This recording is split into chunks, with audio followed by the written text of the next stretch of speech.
Welcome to Ohsweken Speedway Friday Night Excitement. Tonight brought to you by Duke Electric and LMP Excavation. I'm Greg Kilman. Joining me shortly will be Adam Ross. Clinton Jeffrey down track side as we get ready. Tonight it's Touch of Truck and Tractor Night along with Backpack Night. Want to welcome everyone here this evening at Ohsweken Speedway, watching here live on GeForce TV as well as we get ready to bring you all four of our regular divisions. Up first, the Middleport Mechanical Thunderstocks, and their qualifying heats will line up like this.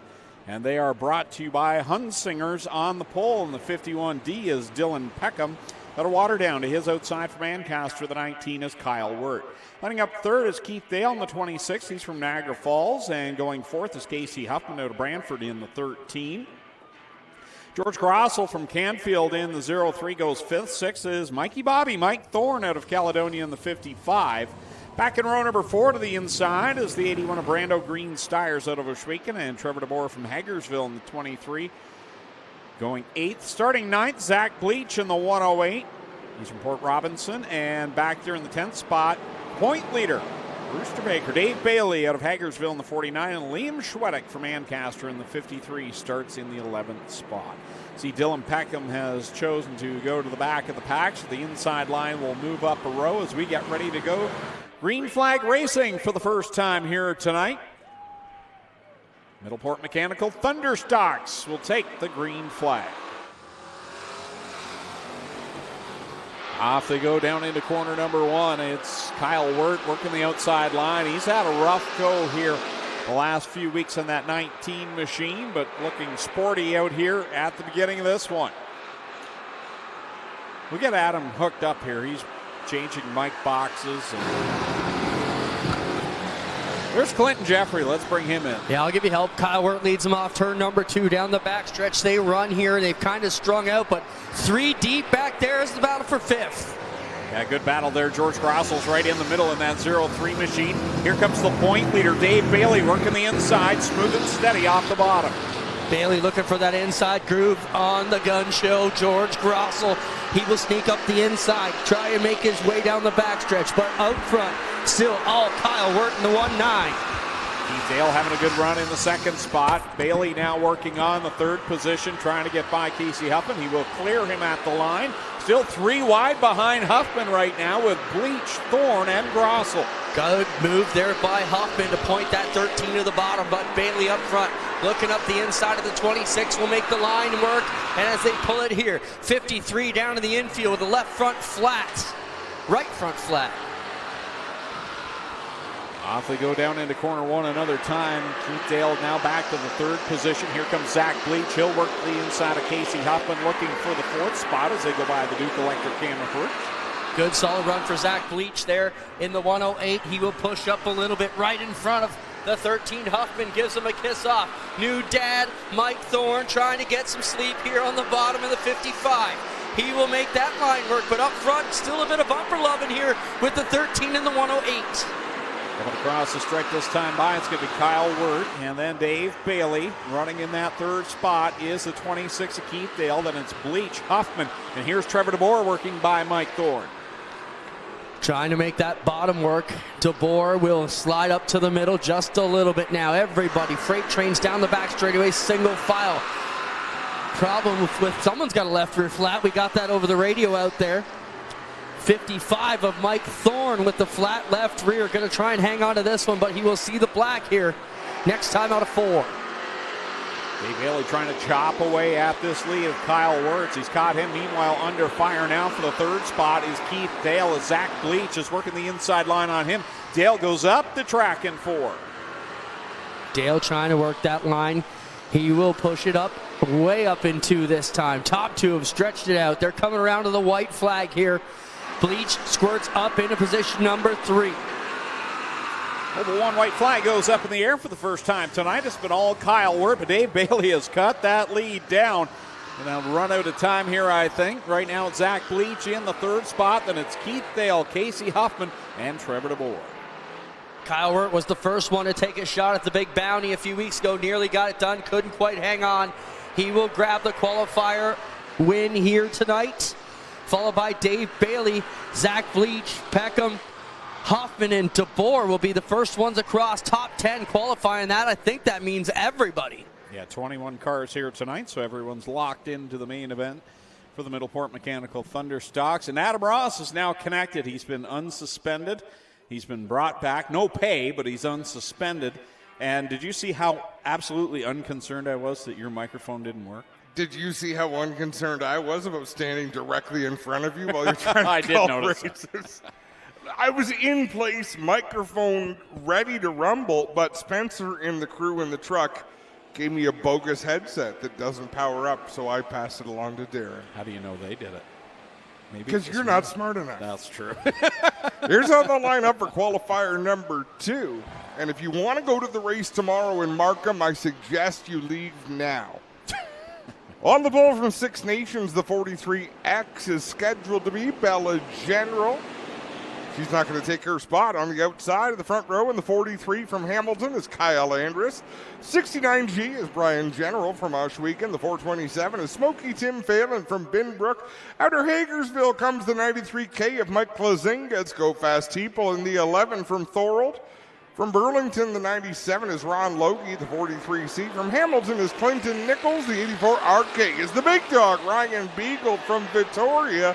And in the 22C from St. Catharines, it's Chris Crow. General's going to pull out to the early lead. Andrews tucks back in the second spot. 3 wide behind that. Here comes Logie to the inside. He'll grab second away. Phelan working the outside line.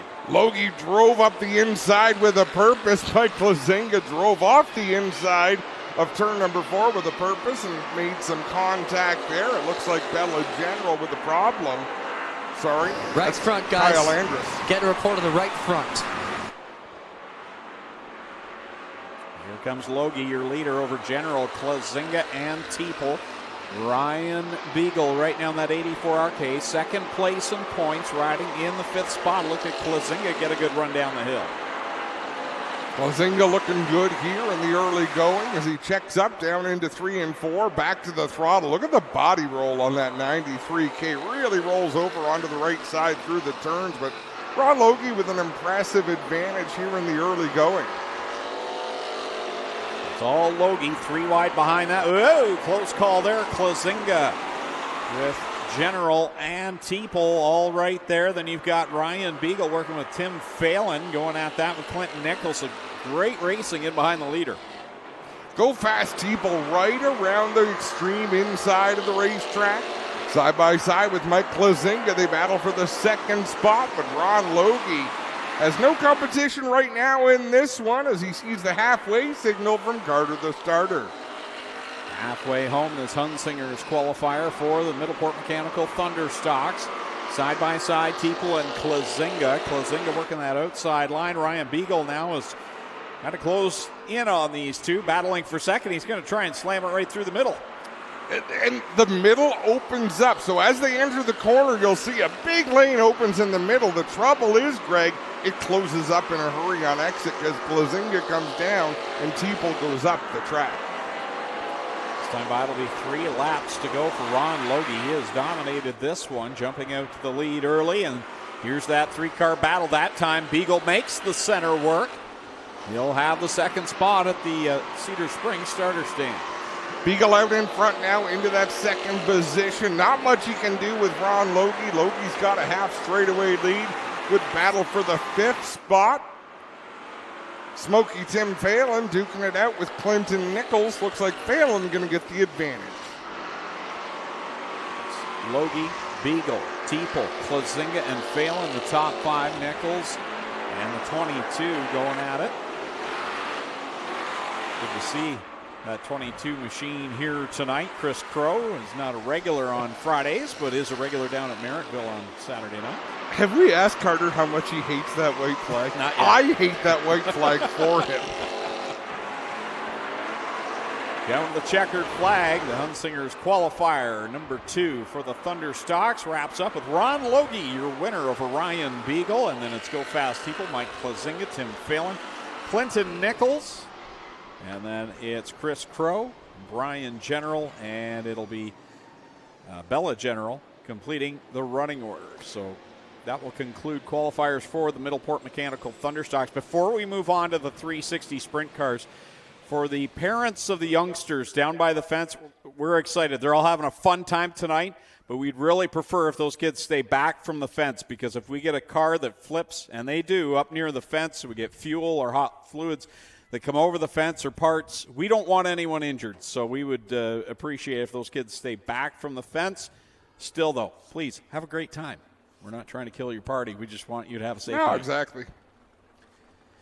First qualifier of the night for the Cool Kids Ice and Water Core Pack Merchandising Sprint Cars, brought to you by Plaza Auto Recyclers. Last week, a week off for this division. They're back at it here tonight, and the most recent winner starts on the pole out of Beachville. In car number 5, it's DJ Christie. Lining up on his outside from Port Colborne in the 5D, it's Jacob Dykstra. Starting in third from Beamsville in the 88H, Josh Hansen. Going fourth out of Scotland, that'll be the 87XS of Skylar Evans. And in the 5th spot from Grand Island, New York, the 21 is Kyle Phillips. 6th position belongs to the 68 of Aaron Turkey from Ohsweken. And going 7th in the 29W, it's Tyler Ward from Beachville. And Bailey Hurd from Niagara Falls in the 70 will start in the 8th spot. Next time around, we'll go green flag racing in our first heat of the night for the 360 sprint cars here on Duke Electric and LMP Excavation night. I want to thank LMP Excavation. They are also adding on to the purse for the 360s tonight, $250 extra for each position 6th through 10th, and an extra $100 in the crate sprints 6th through 10th. So thank you to LMP Excavation. They've been coming up big time here at Ohsweken Speedway.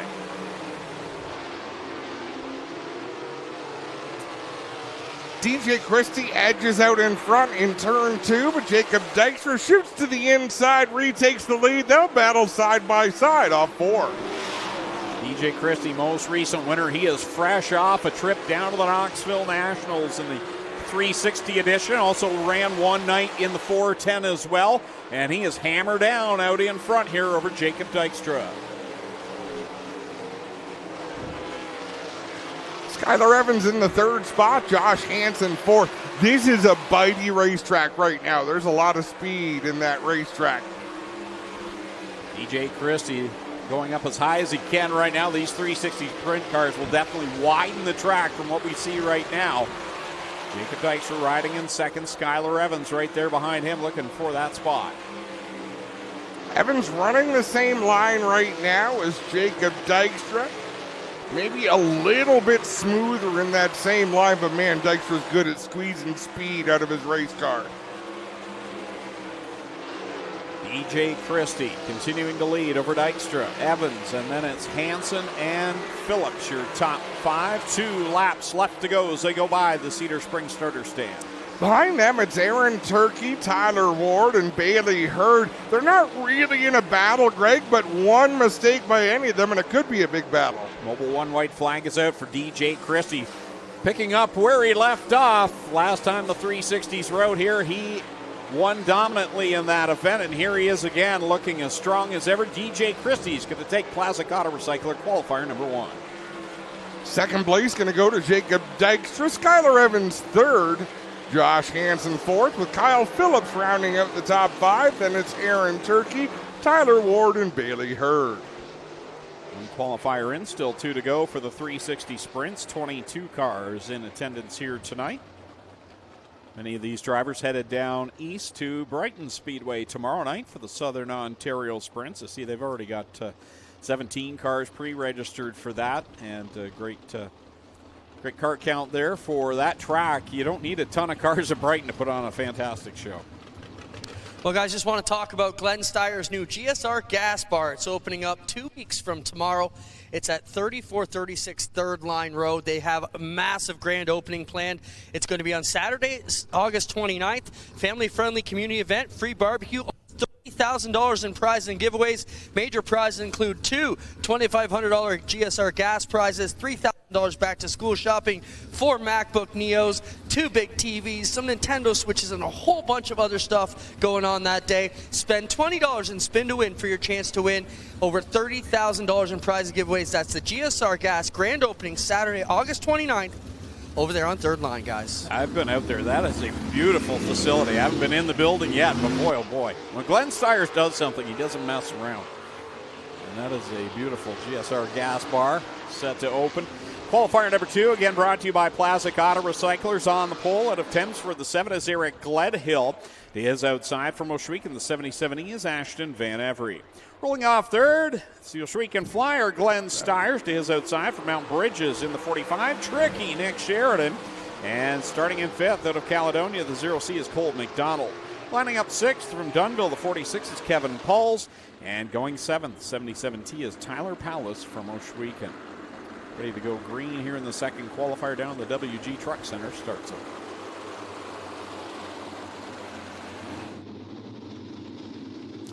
Gledhill and Van Every bring them to the green flag. We're underway. Stiers immediately looks to the inside.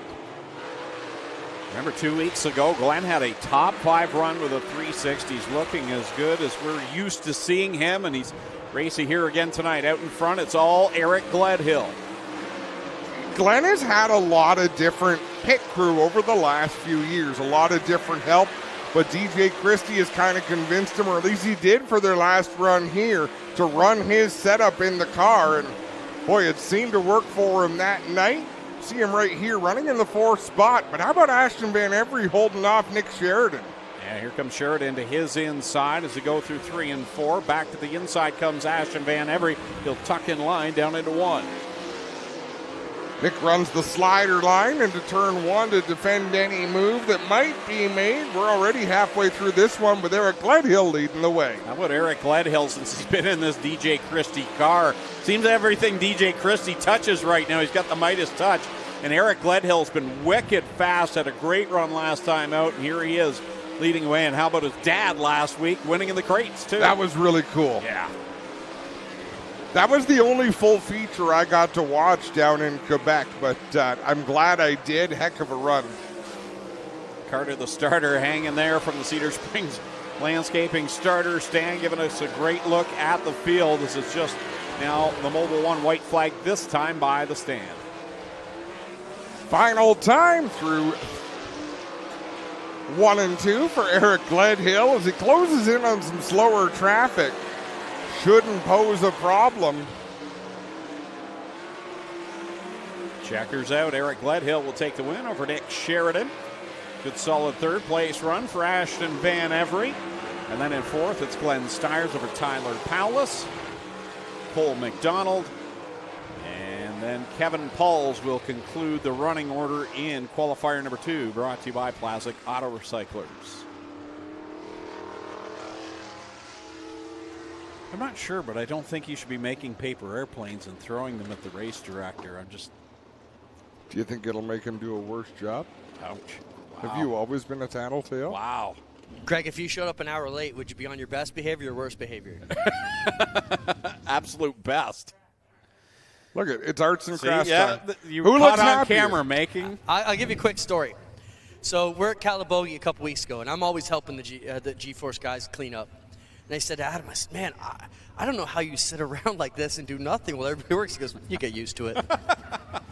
He's good at it. That's a true story.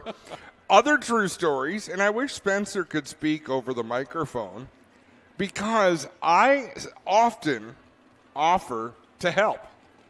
Don't touch that. No, we're good. We're good. You just go sit over there. Exactly. All right. You make it worse.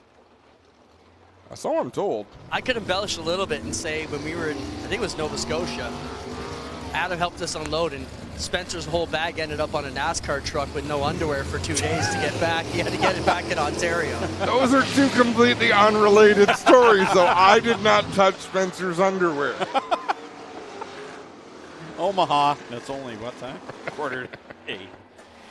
For the record, Dave just threw a plane back at me. Qualifier number 3 brought to you by Plastic Auto Recyclers. On the pole out of Scotland, D-Dub still in Westbrook in the 47X. And his outside in the 12 double D is Darren Dryden out of Freelton. Lining up 3rd from Dunnville, the 15 is Ryan Turner. Going 4th from Tilsonburg, the 39 is Corey Turner. Starting in the 5th spot from Interkip, the 84 is Mike Lichty. And Tate O'Leary out of Port Lambton in the 28K goes 6th. Jamie Turner will start in the 7th and final spot. He's from Kaiser Center in the 11th. All 3 Turners in this 3rd and final qualifier. What could go wrong, right? Aside from Thanksgiving. Green flag goes up in the air. Woo! Corey Turner quick to the inside line, looking to get low on Darren Dryden. And Turner chopped off the nose of Ryan Turner, coming off of 4. Darren Dryden chopped off the nose of Corey Turner, coming off of turn 2. And let's see how Corey says thank you. Not a lot of friends out here tonight. Darren Dryden still holding down that second spot. Corey working the inside line. Now here comes Lichty into the mix. Lichty, who has no natural enemies yet in the 360 sprints. Dylan Westbrook leading the way. Of course, Miska Trailers here tonight. Their display set up down in behind the grandstands. And that Miska Trailer 47X, he's been the man to beat, but it's been a little bit since he's been to Victory Lane. Well, this is a Dylan Westbrook kind of racetrack. Same with Darren Dryden. It's a little bit heavier, a little bit choppier up high, but I think that'll be just fine for these drivers. Troubles for Tate O'Leary up in corner number 4. I think that might bring us under the Dixieland Grill caution flag. Yes, it will. That was snug. Tate O'Leary comes up lame off of corner number 4. He had a hard time there up in the high side of 4. And the car coasts to a stop down here on the front stretch. It almost sounded like it revved up when it went by me, so not sure whether it popped out of gear and he shut it off or what the situation could be there. Adam, what do you know about Markham? You were over there for the NASCAR race. We're supposed to be there tomorrow. They were supposed to have practice and qualifying going on today. I'm hearing nothing happened. What do you know? Nothing happened. They've shut it down. The tentative schedule I received has NASCAR on track at 8 o'clock in the morning tomorrow, so I'm pretty jazzed about that. Condensed schedule tomorrow, but they're going to try to get everything back on track. And I mean, aside from being political, I'm not sure what the deal is. In terms of why the delay or what the problems were. I mean, they've been doing the Indy in Toronto since 1987. Yeah, so new location, obviously some growing pains over there because we were hearing the news all day, and you and I talked at 1 o'clock and they hadn't had anybody on track, and they were supposed to be out there at 9 o'clock. So we'll see how our weekend goes. We'll be over there. You and I will be there tomorrow anyways. Yeah. Markham's kind of nice, though. Everything's pretty, it's like Toronto, only fresh. Back to the green. Darren Dryden slides up in front of D-Dubs. He'll go back down to the inside. Into 3 and 4. DW to the, oh boy. That was close. Close quarters off of the 4th turn between Westbrook and Darren Dryden. Westbrook stays on top. Darren Dryden not losing much ground, still working the inside. 2 laps left to go, says Carter Long as they head through 1 and 2. Dylan Westbrook, Darren Dryden, Corey Turner, Mike Lichty, Ryan Turner, and Jamie Turner. Mobile 1, white flag in the air. Dylan Westbrook has extended his gap. Darren Dryden settled into the 2nd spot. Corey Turner still running that low line, so is Ryan Turner, and this is an impressive run to me for Mike Lichty. Checkers out. Dylan Westbrook will pick up the win over Darren Dryden, Corey Turner, Mike Lichty in 4th, and it's Ryan Turner, Jamie Turner, and Tate O'Leary will bring up the tail. We'll take a quick break, be back with mini stock qualifiers.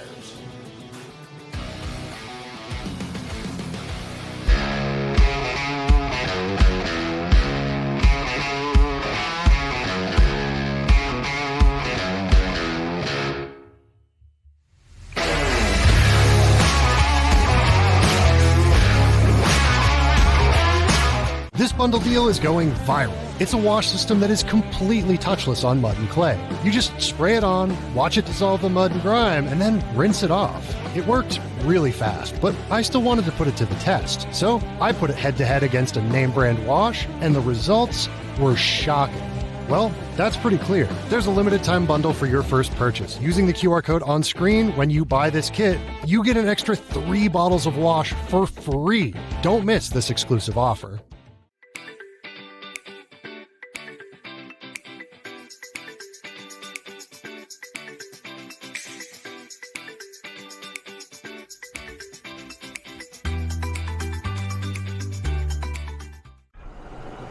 Your mom got a new tractor?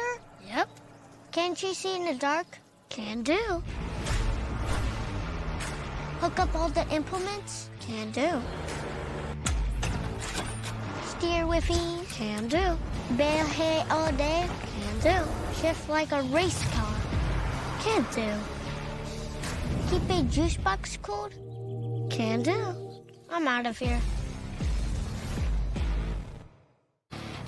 Back at Ohsweken Speedway, ready for the first qualifier for the Instant Insulation Mini Stocks. Our qualifier is brought to you by J&E Towing. On the pole out of Chippewa on the 92, it's Jeremy Cooper. On his outside from Hamilton, the 81D is Crystal Souls. Starting in third from Waterdown, the 12 is Mark Allen. Going fourth in the 5 machine is Rodney Rutherford from Waterdown. Starting in fifth, the 2EZ, John Luback out of Port Colborne, and Mike Evers in the 265 from Caledonia goes sixth. Seventh is Mike Sarantakos from Smithville in the 6X. And Rogan Monahan from Hamilton, the 15, goes 8th. Lining up 9th, 17K, is Spencer Riddell from Caledonia, and Craig Cole goes 10th out of Beachville in the 55. In the 10J, it'll be Seth Reneveld out of Hagersville, and Ken Hare starting in the 12th spot in the 5K from Niagara Falls. Tristan DeSilva all the way back there in the 13th spot. He's in the 01 from Waterdown. Jesse McDonald in the 51 from Caledonia starts 14th. 15th is Jeff Elslager in the 11E from Linden. Then it's the 66X of Martin Schroeder from Beachville. And the pinball, Mike Guybers in the 11 from Caledonia goes 17th. Jeremy Cooper with a new look on his car here tonight. That's the Lightning McQueen. And we got problems for the 15.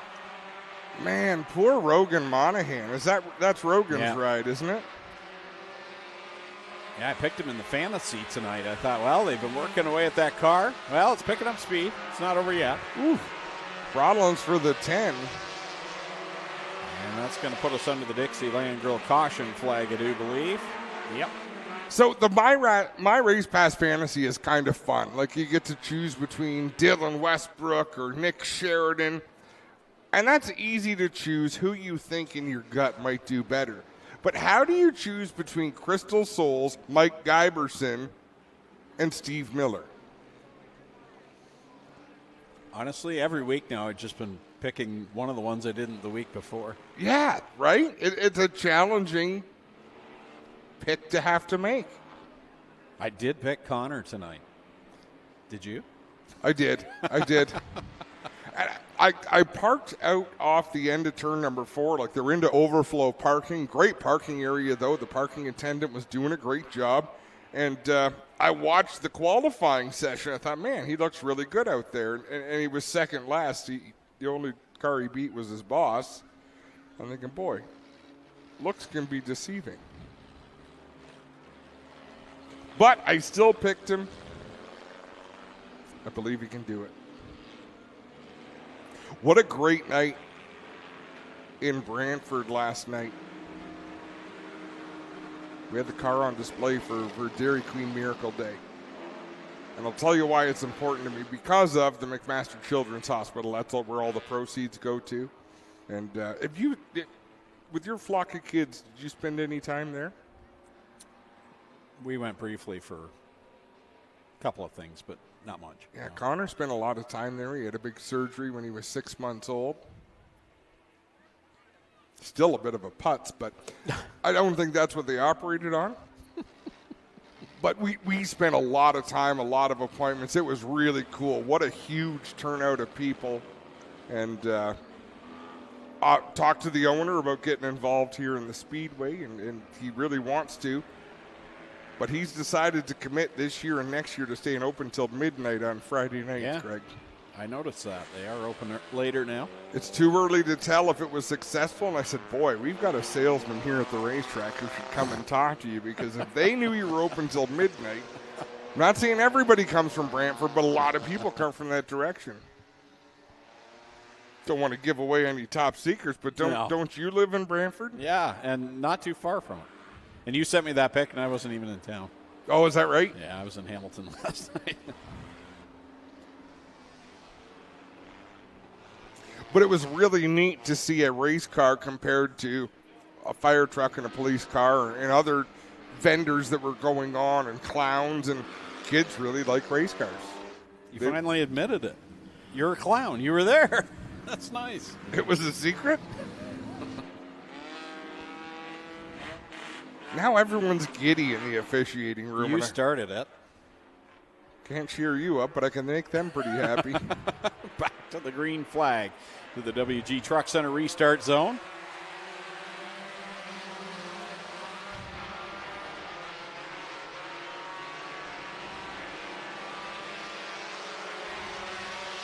Call Jeremy Cooper out in front. Allen and Lubeck. Hard to get used to John Lubeck in the 2EZ, but he's up there in that second spot.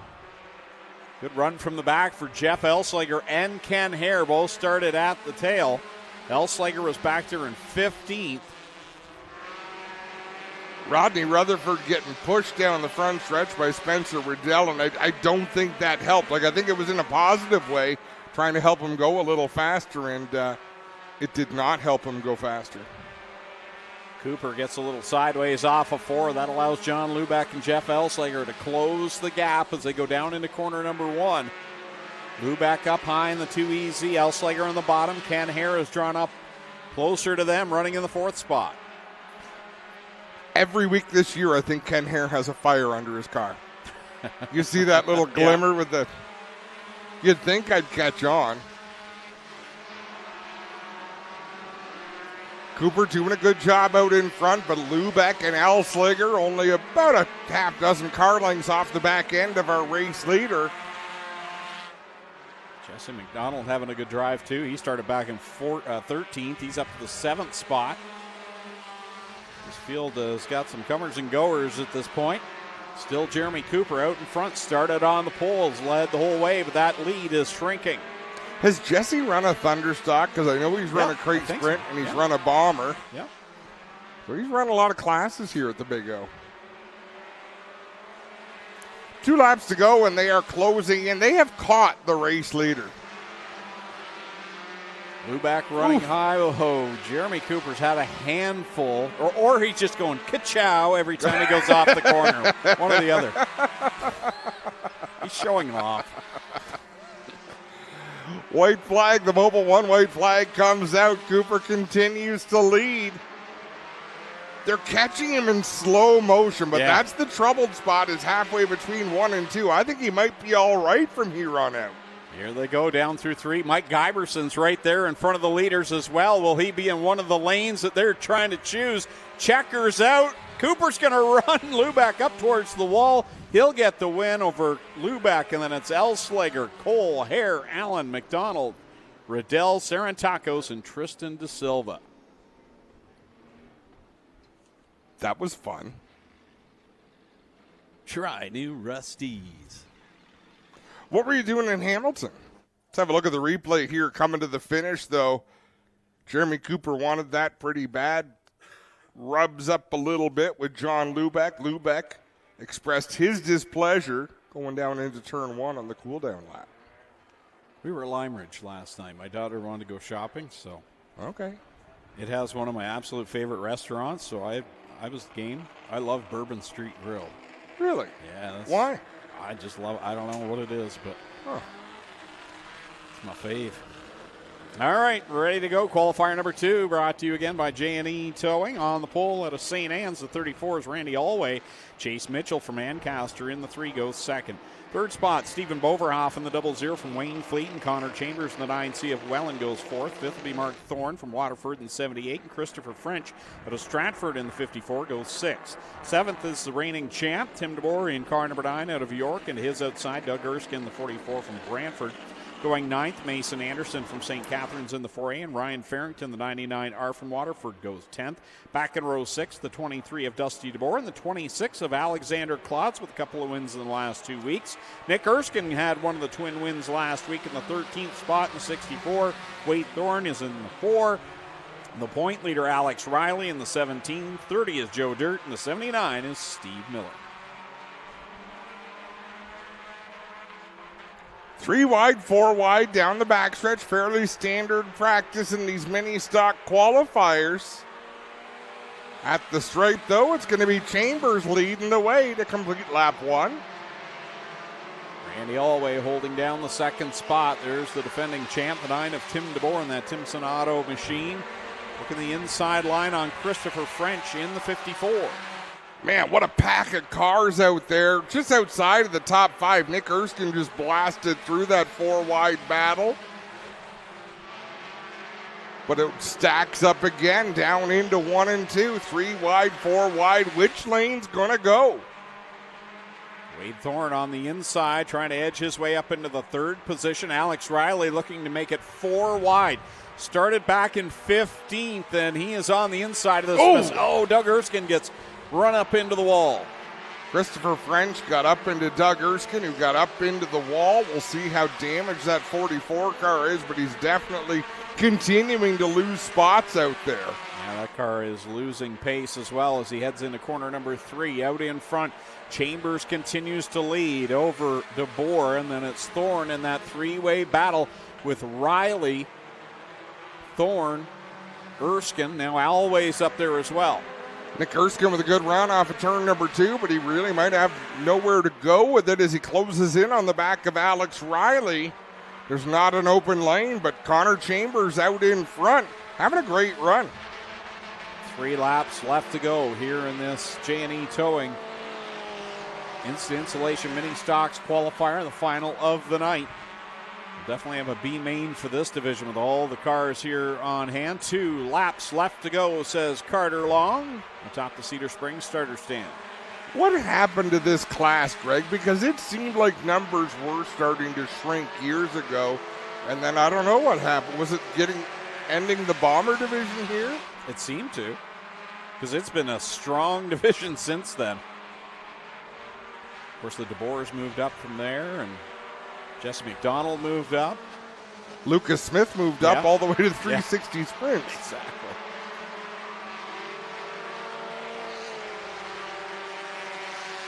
The Mobil 1 white flag is out. This is the final time down through 3 and 4. Connor Chambers looking to hold on to take the qualifier win. Checkers out. Chambers will win it over Riley, Tim DeBoer, Nick Erskine, and Alexander Klotz. Then it's Wade Thorne, Mason Anderson, Randy Alway, Dusty DeBoer, and Joe Dirt, your top 10. We'll be right back with great sprint car qualifying on GeForce TV. Kenny Hupel offers customers the opportunity to remove parts in our self-service yards at a fraction of the manufacturer's price. With new makes and models arriving daily, our yards are constantly restocked with new inventory. We aren't a typical auto parts yard. Open 7 days a week. Yes, even on Sundays. Our organized yards offer a seamless customer experience. Visit a Kenny Hupel yard near you today.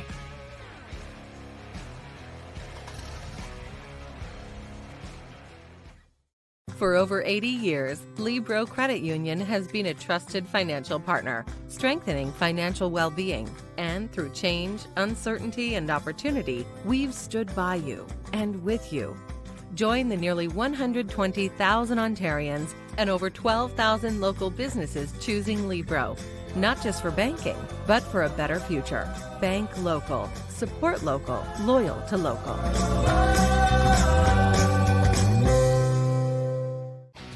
Welcome back to Duke Electric and LMP Excavation Night here at Ohsweken Speedway. First qualifier of the night for the Strickland Brantford Chevrolet Crate Sprint Car Division. The Creative Edge Signs and Graphics starting lineup from Adam Ross. Here's how they'll go on this one. On the pole from Thamesford in the number 14, last week's winner, and Larry Gledhill. Starting second from Six Nations in the 20, it's the Iceman, Johnny Miller. Third from Stony Creek is A.J. Lewis in the 24A, and the fast qualifier from this group starts fourth from St. Thomas. The 52 is Jesse Costa. Fifth from Mossley, the 3S is Austin Rose. Sixth out of Brantford, the 88R is Riley Mercer. Seventh from Brantford is Lance Erskine in the 48. Eighth from Hagersville, Jeremy May in the 36. And ninth from St. George, the 69K is Ken Hamilton. Have you been paying attention to the Knoxville Nationals this week, Greg, at all? A little bit. They invert a lot of cars. Yes. So the fast timer in a heat race will start 8th. Yeah. 7 out of the top 10 fastest qualifiers, was it last night or the night before, wound up having to run the B main. And only 4 qualify out of the B main. So 3 of your top 10 fastest cars at the venue did not qualify for the A main. So I don't know if that's an effective handicap or a bit of a... It makes the qualifiers pretty insane. From the drop of the green flag, it just seems intense there. We've seen some crazy crashes there this week as well. Heartbreaker for Sammy Swindell. Yeah, that's tough. You know, seen the same thing in the Chili Bowl. Green flag is out. Larry Gledhill, last week's winner, resumes at the top of the pile. Here comes his teammate Jesse Costa looking low on the Iceman, Johnny Miller. Costa to the inside through 3 and 4. He'll pick up that second spot. Johnny Miller back to third. A.J. Lewis fourth. Riley Mercer in the 5th spot. That's an important position, but Austin Rose just got to his inside. Gledhill will continue to lead. Costa trying to close that gap a little bit. Miller still holding down the 3rd spot over A.J. Lewis, Austin Rose, Riley Mercer, Lance Erskine, Jeremy May, and Ken Hamilton. Out in front is Gledhill by 6 car lengths over Jesse Costa. Johnny Miller in his own little zone there in the 3rd spot. But let's see if this battle for the lead closes up at all. Right now it'll put Gledhill and Costa into the top 8 redraw. Halfway home already in this first qualifier, brought to you by DJD Graphics. Gledhill holding on to the lead by 0.3 of a second over Jesse Costa as they work it down the backstretch another time. Down in front, the Duke Electric Camera Perch. Costa drives it harder into 3 and 4, but he's not able to come off the corner quite as straight as Larry Gledhill in that 14. Good to see Larry having the fortune that he's had here, especially last week. And I thought he was going to have typical Larry Gledhill fortune when the caution came out, coming out of 4. I thought, oh no. No, I thought the same thing watching at a distance.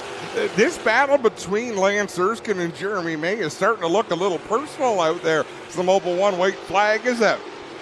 Final time for Larry Gledhill leading Jesse Costa as they head down the backstretch. One more trip around through 3 and 4. Gledhill's going to go back-to-back with the checkered flags.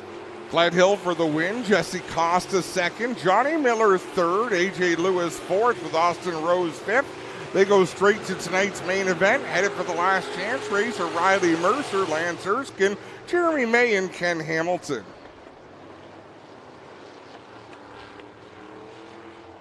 Oh, wow. This one's a trick play. Who made that? First qualifier in the books, brought to you by DJD Graphics. Second qualifier ready to roll out here. This is how they'll line up on the pole from Beamsville is Nico Hansen in the 27H. Alongside him from Hagersville, Kiana Teal in the 24K.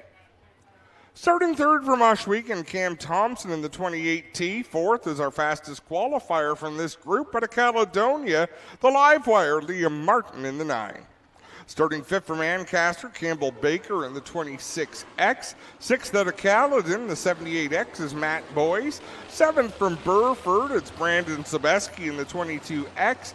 Eighth from Caledonia, the 89L is Logan Ferguson. And ninth from Wilsonville, the 55 of Corey Whittam. That car had to be towed off from the front end after time practice.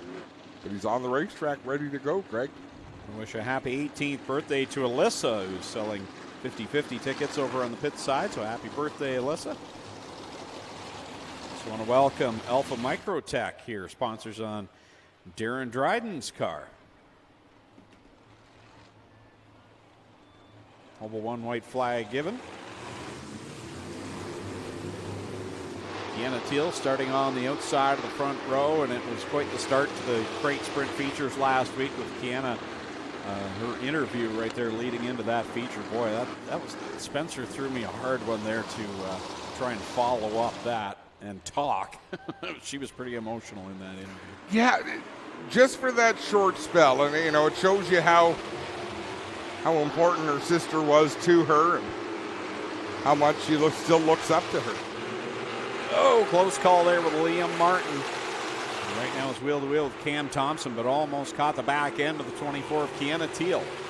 Close quarters racing. Martin closes in on the back end and peels off to the inside, but Cam Thompson runs well off the bottom, and Kiana Teal runs well when she's able to keep her foot to the floor, which is most of the time.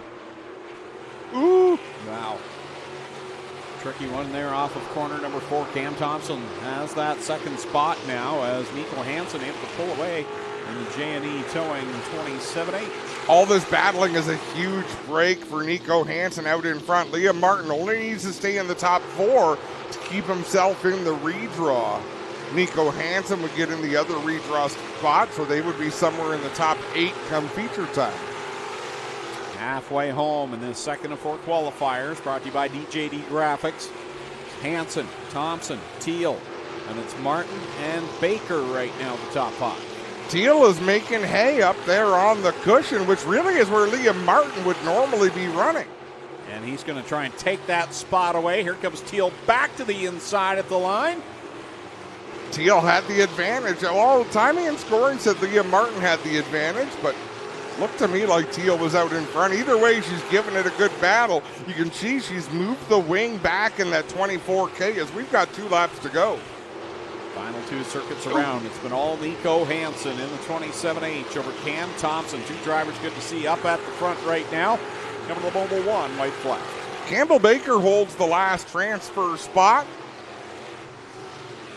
Good for him. He failed to make the features last week. Had some mechanical issues. I believe lost the right front on that car in the B main. Checkers coming out. Nico Hansen will win DJD Graphic qualifier number 2 over Cam Thompson, Liam Martin, Deanna Teal, Campbell Baker. Then it's Corey Whittam, Logan Ferguson, Matt Boyes, and Brandon Sebeski completes the running order.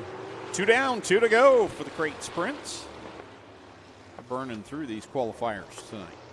Good to see Cam Thompson up there in the second spot. He's had challenges in qualifying. Really all season long, the time practice hasn't gone his way, but as usually later in the night, he's real fast. Good to see him that quick in the heat race to get a runner-up finish. Great look at the sky there on the Creekside Construction fan view board down on the infield. The sun is setting, we can see now. Right, I can see clearly now. The sun is gone. Qualifier number 3 will line up like this. On the pole from Ancaster, the 16X is Keegan Baker. Second from Kitchener, the 50LS is Adrian Staley. Third in the 2S from St. Catharines, it's Al Slate. Fourth, fastest qualifier in this group from Mississauga, it's the highlight man, McDeman in the 4. Starting 5th, titled to Fantasy in the 96 from Thorold. 6th from Dorchester, the 1 is Holly Porter. 7th from Scotland, it's Logan Schwedick in the 53. 8th from Cambridge is Connor Ross in the 44. 9th from Hamilton, Darren McLennan in the 78. We'll give him the Mobile 1 white flag.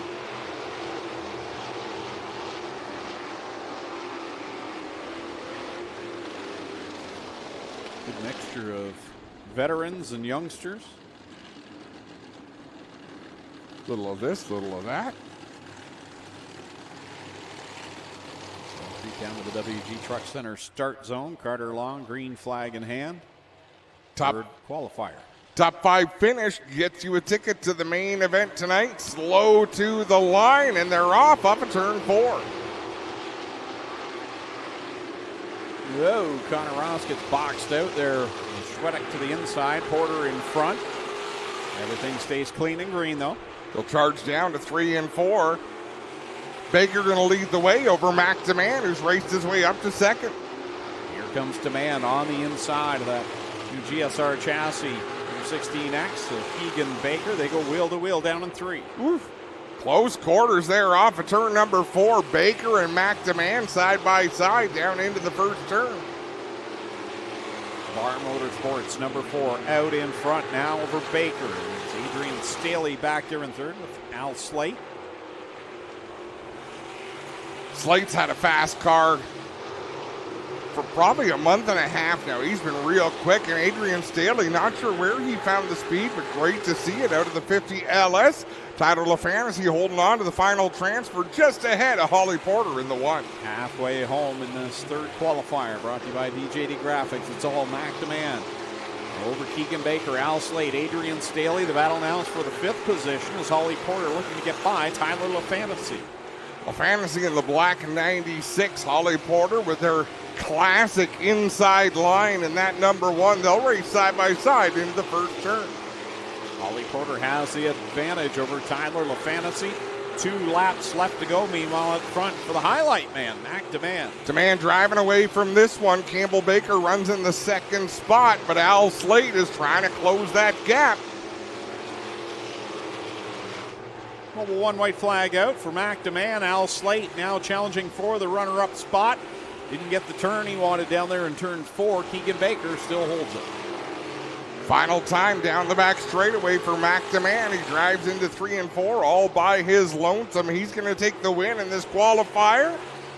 Battle for second will come down to the line. Keegan Baker finishes second. Al Slate third, Adrian Staley fourth, Holly Porter fifth. Tyler LaFantasy, Logan Schwedick, Darren McLennan, and Connor Ross will go to the B main. One more qualifier left to go. There's your winner, the highlight man, McDeman, in the Leach Performance Engines, Bar Motorsports number 4. Good to have Mac back this year full time. Oh, big time. It's good to have the stars out there. It's good for everybody else to know how to measure themselves. Wow, this is going to be a tough heat, number 4. Some heavy hitters in this one. Sure looks it. Cooper Fritz was the fastest qualifier in this group.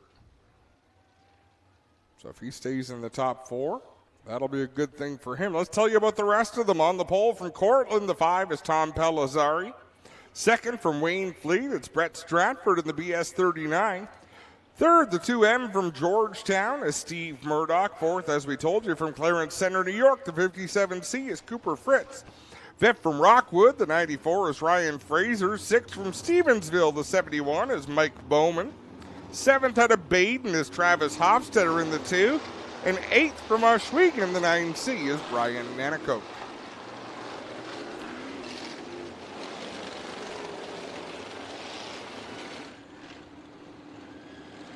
One car not firing. Who was that? Oh, Ryan Fraser's out there.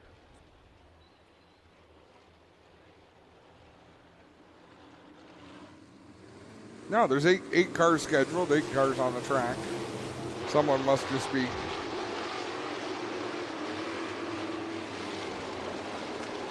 Miles don't work that far away. Ready to go with the final qualifier, brought to you by DJD Graphics. Strickland Brantford Chevrolet, great sprint car division.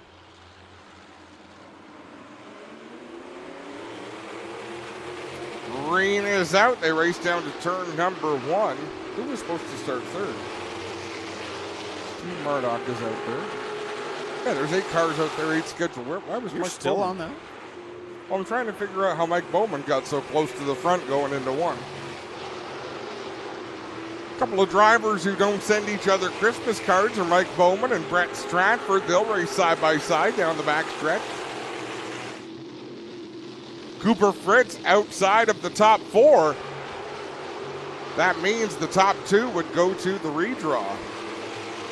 Old Tom Pellizzari out in front. Tom was really one of those drivers running towards the front, and then he had an accident that took him out for a few weeks, and now he's back and trying to get his way back to where he was. Lost a little momentum, I think. Yeah, he's been hit and miss this year, right? When he's fast, he's lightning fast. When he's off the pace, really struggles out there as Bowman closes that gap through 3 and 4. Halfway home, 4 down, 4 to go. Still Pellizzari over Mike Bowman. Then it's Stratford, Murdoch, and Fraser, the top 5. Ryan Fraser all by himself out there in 5th, so he can be content where he's running, but no way to know that nobody's pressuring him from behind. Stratford looks like he's searching around the track trying to find a line that'll give him speed. 2 laps left to go for Pellizzari over Bowman, Stratford, Murdoch, and Fraser. Cooper Fritz trying to catch that 94 machine. Being the quickest in the timed hot laps has not helped him here in the qualifier.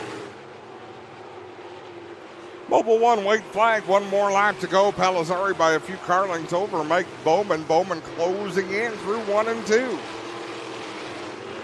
Final time down through corners 3 and 4 by the Duke Electric camera perch. It's going to be Tom Pellizzari picking up the qualifier win over Mike Bowman, Brett Stratford, Steve Murdoch, and Ryan Fraser. So Cooper Fritz, Travis Hofstetter, and Brian Nanakoke will go to the B main here tonight. That'll wrap up qualifying heats. Up next, we'll have the Insta Insulation mini stock B main lined up in the chute. 14 cars will be in this qualifier.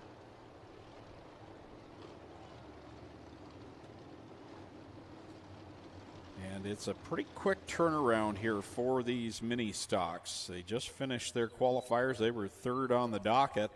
And the last two in the running order both are the divisions with the last chance qualifiers needed. So it's going to be hard for these drivers to get ready. But they are for the instant installation mini stocks. This is how they'll line up. 6 laps the distance. Top 8 will transfer to the main event. On the pole from Caledonia, the 265 is Mike Evers. Ryan Farrington from Waterford, the 99R, goes second. Rodney Rutherford lines up third. He's in the 5 car from Waterdown. And Christopher French out of Stratford in the 54 goes fourth. Crystal Souls out of Hamilton, the 81D, starts fifth. Sixth will be Stephen Boverhoff in the 00 from Wayne Fleet. Martin Schroeder out of Beachville in the 66X goes from the 7th spot. Chase Mitchell from Ancaster in the 3 goes 8th. 9th will be the pinball Mike Iverson, the 11 out of Caledonia, with Steve Miller in the 79 from Paris going 10th. 11th is Rogan Monahan in the 15 from Hamilton. Mark Thorne out of Waterford's in the 78 machine, and he's in 12th. 13th, I don't see Seth out there. No, he is done for the night, and Doug Erskine also not going to make the call. Just want to make a mention, we found a BMO bank card. If you've lost your BMO bank card, head over to the 50/50 booth. It's been turned in there. Also want to send a happy 23rd wedding anniversary to Crystal and Terry Souls. There you see her car out there, the pink 81. Terry does a great job getting the car ready for Crystal. They're celebrating their 23rd year together tonight. That's a good long run. Also want to wish a happy birthday to Nicholas D. Domenico. Thanks for spending it here with us. That was interesting. There's a lot of words there. They were in the wrong order, and I got distracted as I was talking. So 8 cars are going to transfer. It looks like 9 cars on the track. So one driver is going to fail to make it to tonight's feature event. Field will come to the mobile one white flag down in corner number 4, rolling at a snail's pace here. By the time they get back to the start-finish line, we'll have time for intermission to be in and done.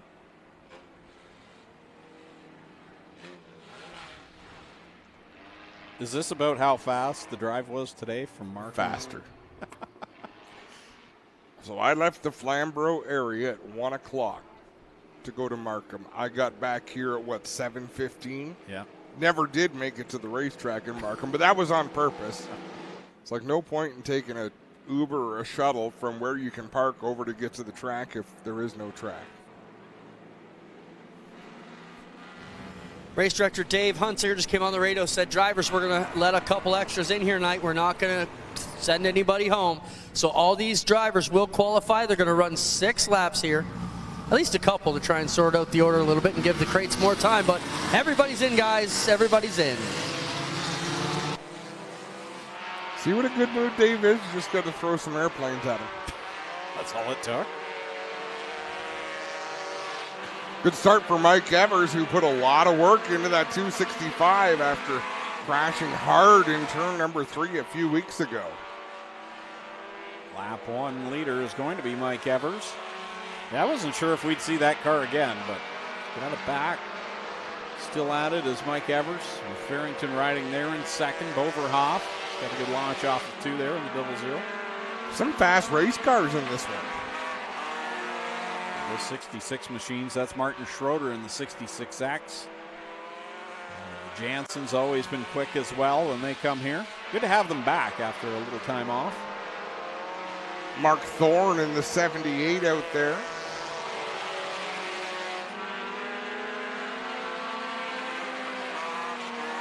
And that'll be halfway done, this last chance qualifier. Again, everyone will transfer.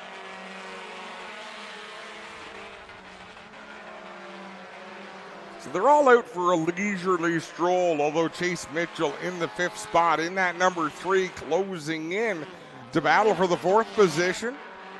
Little tap going into turn 3. 2 to go. Boverhoff's all over the back end of Mike Evers. As they go down through corner number 1, Boverhoff could easily just settle and know he's in the race, but no. If there's a race to be run, you want the win. And I think it's fair to say these drivers do race out there for fun, so it's not about, we got to protect our equipment. Their equipment is designed to go out there and punish it a little bit to have a good time.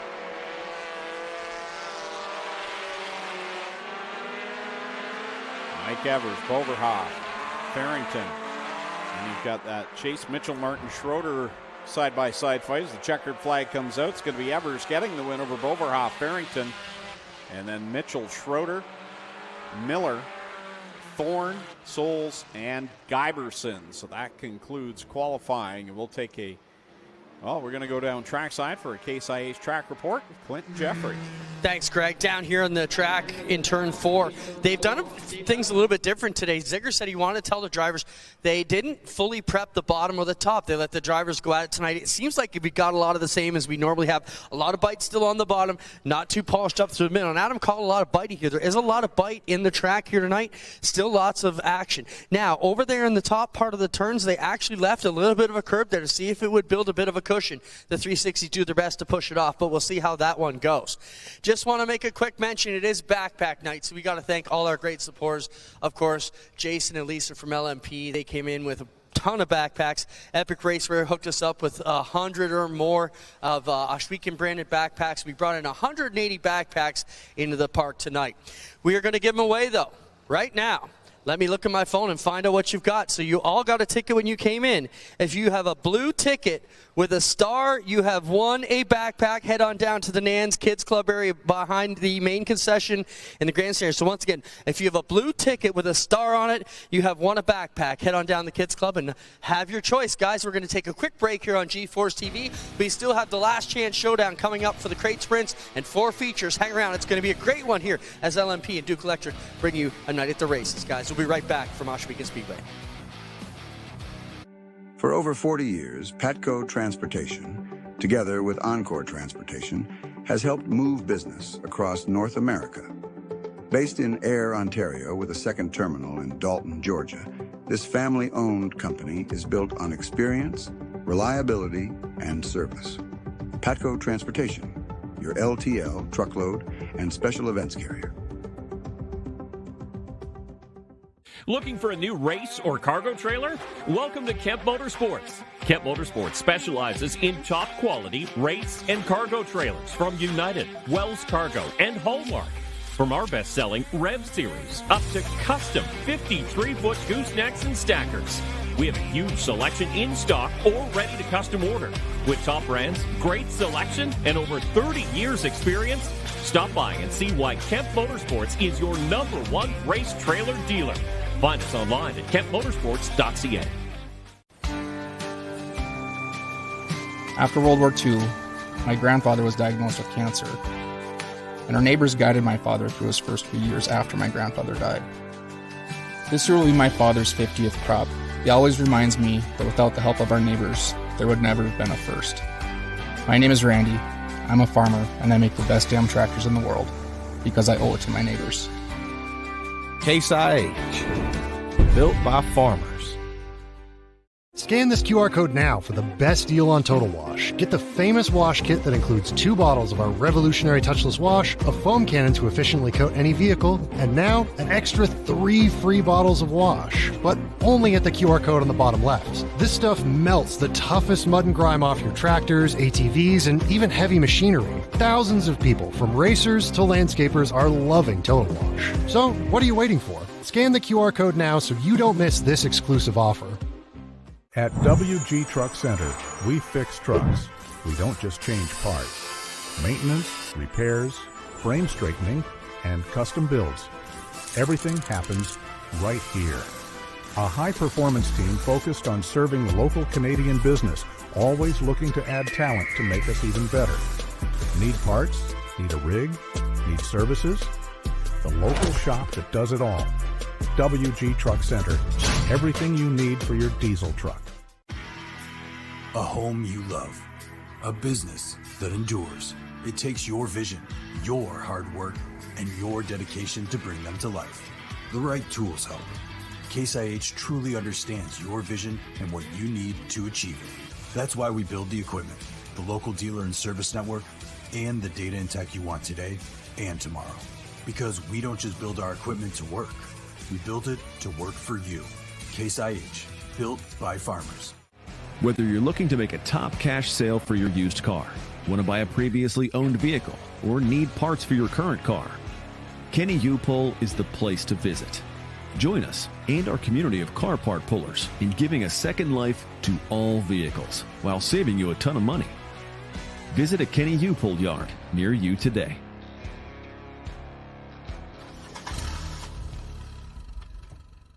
For over 80 years, Libro Credit Union has been a trusted financial partner. Today, as a 100% Canadian-owned credit union, we offer all the products and services you'd expect from a traditional bank, but with a personal, community-focused approach, investing back into the people, local businesses, and communities we serve. Bank local, support local, loyal to local.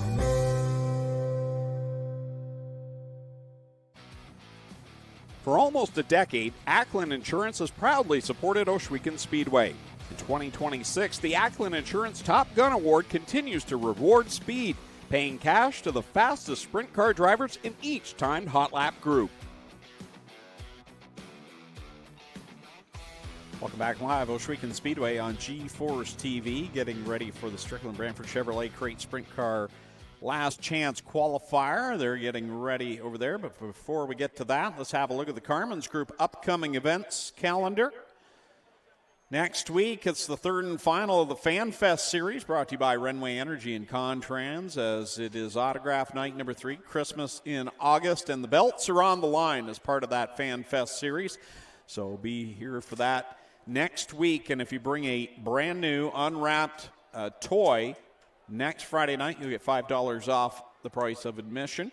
August 28th, Ontario Agrins Sterling Lubricants present the Sterling Sportsman Shootout. So the Sportsman Modifieds here on August the 28th, and then September the 4th, as we already get into September. That's sad to see, but Charles Jones Industrial and J-Max Supplies presents the Late Model Open. And again, that is a carryover from that mini-series as well that the Open Lates had back when the World of Outlaws were here. The Tuesday night was canceled, so that will be the big event there for the Open Late Models on September the 4th. OhswekenSpeedway.ca for more information.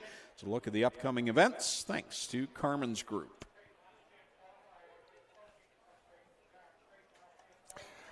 So we can hear Dave Hunsinger in the next room because the doors and the windows are open. Someone call security. Hey, you know in the movie Elf, how they get the mail up to the offices and there was like tubes that go in a vacuum? Yep. Can the new tower have one of them? But I don't want to send papers. I just want to send stuff. Ice cream would be a challenge. Some of the no. Like we would have to figure it out. It's worth it. So here comes the B main for the crate sprints. 8 cars will transfer. 15 cars scheduled to start on the pole. The 88R from Brantford is Riley Mercer. Second from Wilsonville, the 55 is Corey Whittam. Third from Thorold, titled a Fantasy in the 96. Fourth from Clarence Center, New York, is Cooper Fritz in the 57C. Fifth from Brantford is Lance Erskine in the 48. Sixth, it's the 89L from Caledonia of Logan Ferguson. Seventh from Scotland is Logan Schwedick in the 53. Eighth out of Baden, Travis Hofstetter in the 2. Ninth from Hagersville, the 36 is Jeremy May. 10th from Caledon is Matt Boys in the 78X. 11th from Hamilton, the 78 is Darren McLennan. 12th from Ohsweken, Brian Nanakoke in the 9C.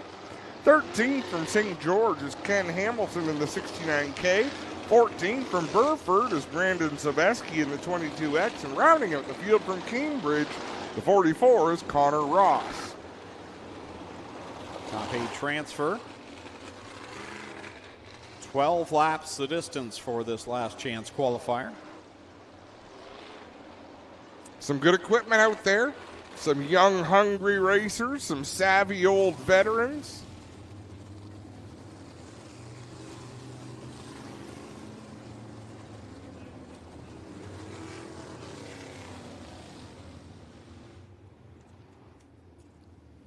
Drivers getting into position So basically, half the cars will make it, half the cars will load up, their night will be over. That's the first time I've tried to break the chair tonight. It probably won't be the last, Greg. I want to wish a happy 18th birthday to Ella.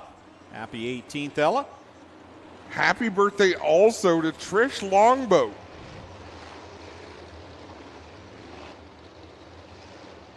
She does a lot of work here at Ohsweken Speedway. And hope she celebrates a real happy birthday.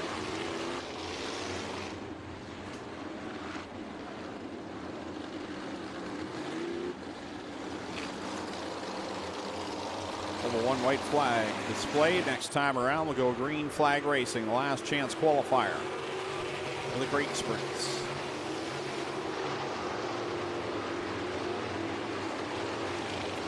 Brian Nanicoke is trailing back a little bit in that 9C. Not sure if he has a problem. I mean, he's supposed to start 12th in a 15-car field, but still no need to spot positions if you don't have to. Green flag goes up in the air from Carter Long. We're underway in this 12-lapper. Corey Whittam jumps out to the early lead. How about Logan Ferguson working the outside of Cooper Fritz? It's important to get going fairly quickly. Nanicoke heads it to the pits in the 9C. His night's going to end early. Oh, one around, and that's going to catch Cooper Fritz, and he'll go upside down. Connor Ross, a slow spin into that one with Riley Mercer. Travis Hofstetter is going to stay on track. I thought maybe he was headed straight to the pits, but red flag on the speedway as Cooper Fritz, our driver out of New York State, Clarence Center, New York State. What a bummer. Let's have a look at this down into the turn. Riley Mercer just got himself turned around going in. Cooper Fritz tried to take evasive action.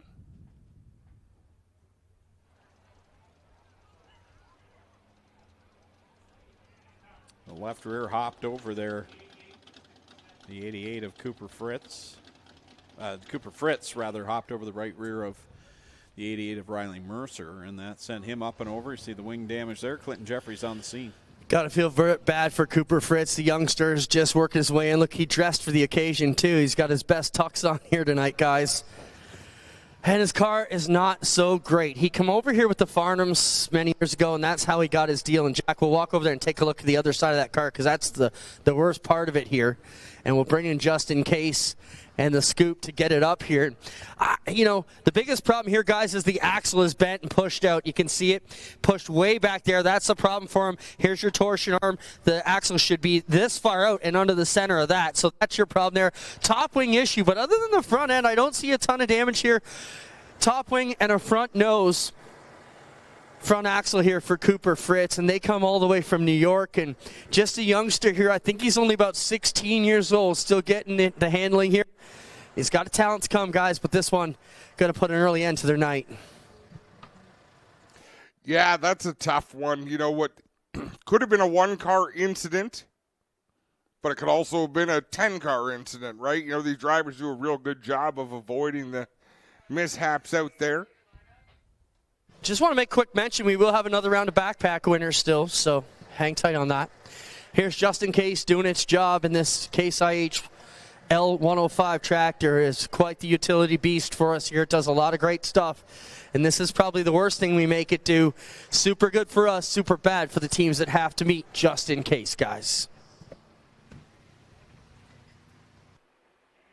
So the Kenny U-Pull push truck teams on track behind a number of these cars, ready to get them pushed off. If you're new with us here tonight, and I think there are a number of new fans here this evening. These cars, again, without starters in both of our sprint car divisions. So we have our push truck crew. You see them there on the back stretch, ready to fire these cars off once our race director, Dave Hunsinger, gives them the cue. And it's well choreographed what they do here. Getting a word that Connor Ross cannot get his car neutral, so they have fired him the wrong way. The car does fire up, so he'll be able to continue on here. Want to welcome Kay Harris here tonight, the host of On Track Weekly on G-Force on Monday nights. Him and his dad Al making their first appearance here tonight. We'll have to get over with Cam a little bit and see what he thinks about his first visit to the Big O. Yeah, hopefully he's having a good time. Looking at the 44, I don't know if the nose wing suffered some damage there. It's been a bad year to be a nose wing on Connor Sport. No, it's shaking. It's fine. Everything's fine.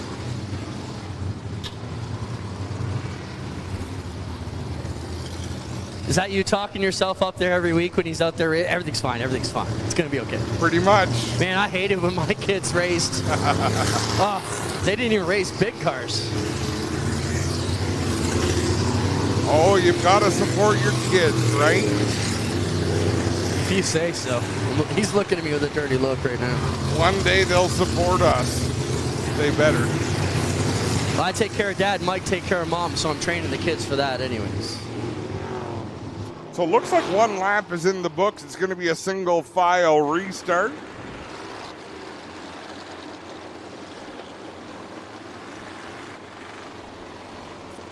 Still sorting out the order.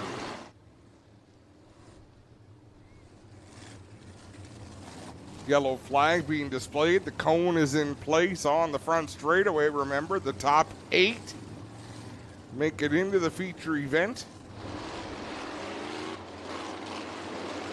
Right now, Darren McLennan runs in the 8th spot in that multicolored number 78, so everybody behind him trying to go forward. Corey Whittam in the 55 out in front, gonna bring him back to the restart of this one.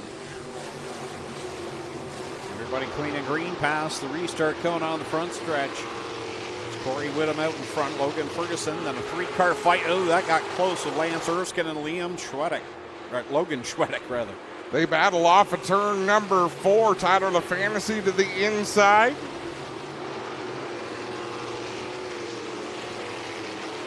Business picking up right now in that 8th spot. Who's going to make their way into the main event? Whittam, Ferguson, Erskine, LaFantasy, Schwedek, May, McLennan, and Ross holding down the final transfer spot over Travis Hofstetter. Connor Ross down low, Darren McLennan up high. They run in the 7th and 8th positions. As you mentioned, Travis Hofstetter, a good runner in that number 2, but struggling to keep the speed up right now. Out in front, Corey Whittam being hounded by Logan Ferguson. A good run for the confidence of Logan Ferguson in the 89L. Logan Ferguson trying to track down Corey Whittam, looking for the win here in the last chance qualifier. There's Connor Ross and Darren McLennan right now. It's 7th and 8th, and they've got a big gap back behind them to Travis Hofstetter in 9th. The fun thing about dirt racing, Greg, no spotters, no mirrors, no way to know what's going on behind you, so it forces constant decision making. Here comes Logan Ferguson with a head of steam. Looking to get by the 55. Can he do it off at corner number 2? The door is going to close very quick. This is where you've got to remember it's a B-main. You're going to start 21st through 28th if you finish in the top 8. If you jump the right rear of the leader, you're going to watch the feature or you're going to be busy trying to put your car back together. But when you can make a move like that, you almost have to. Nice move there by Logan Ferguson, but Corey Whittam's not going to go away on the outside. He'll take the lead back as they, one around down in corner number 2. The caution flag comes out. The Dixieland Grill caution flag as Riley Mercer loops it around just as the leaders were bearing down into corner 2. Tough B-main for Riley Mercer. Remember, he spun out there at the end of lap 1 in turn 1. It looks like he got around again. Race director Dave Hunsinger reminding Riley Mercer, 2 spins and you're out.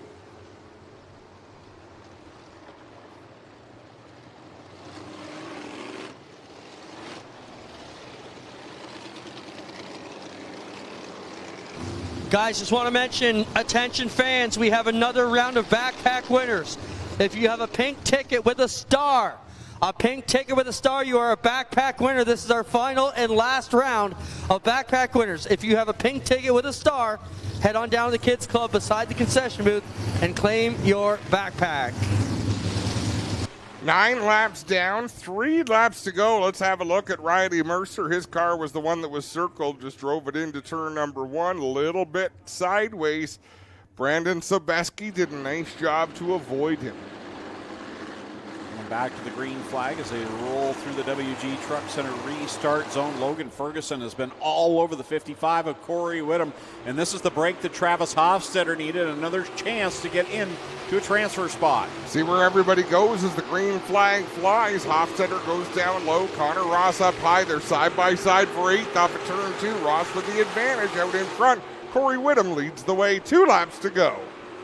Whittam, Erskine, Ferguson, and Schwedek. He got McLennan up to the 5th spot. He's had a nice drive. Not too long ago, he was back in that transfer area. Now he's comfortably in the 5th spot. Stressful battle for me is that battle for 8th as Tyler LaFanish. He's sliding backward just a little bit. He slid back to the 7th spot. The white flag comes out. Everybody racing to the inside of the track through 1 and 2. Here comes Erskine. He's going to take a shot at it in the Brown Auto Service 48 on the outside of Whittam at the line. He's going to grab the win. Whittam second, then it's Schwedek, Ferguson, McLennan, May, Ross 7th, LaFantasy 8th, and Hofstetter will not make the show. Hamilton, Boyce, Sobeski, Mercer, Fritz, and Nanakoke done for the night. So Lance Erskine gets it done in the 48. We'll take a quick break and be back with our 4 features here tonight. We're blowing away the competition. Get ready to meet the most effective touchless wash on the market. And when we say touchless, we mean touchless. This stuff handles your dirtiest vehicles with 0 scrubbing required. No matter the vehicle, Total Wash has got you covered. And right now, only at the QR code below, you can snag 3 free bottles of wash when you purchase our foam cannon kit. The kit comes with everything you need to make cleaning a breeze. So don't miss your chance to try this revolutionary wash system for yourself. Built for a smoother, smarter, simpler season. Built to break new ground every time you break ground. Built for a higher quality harvest. Built to protect your crops with precision while giving you precision control in the palm of your hand. With a local service network built to keep you running. Everything Case IH makes is purposefully designed to work on your farm. Because we don't just build our equipment to work. We build it to work for you. Case IH, built by farmers. This summer, there is only one way to celebrate.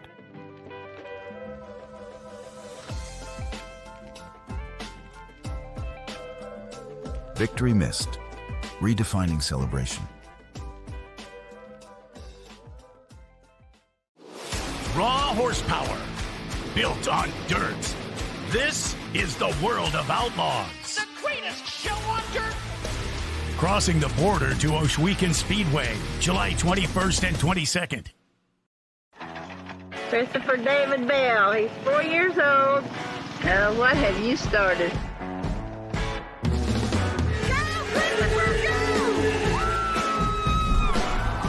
Oh, Christopher Bell is taking the lead. What a finish!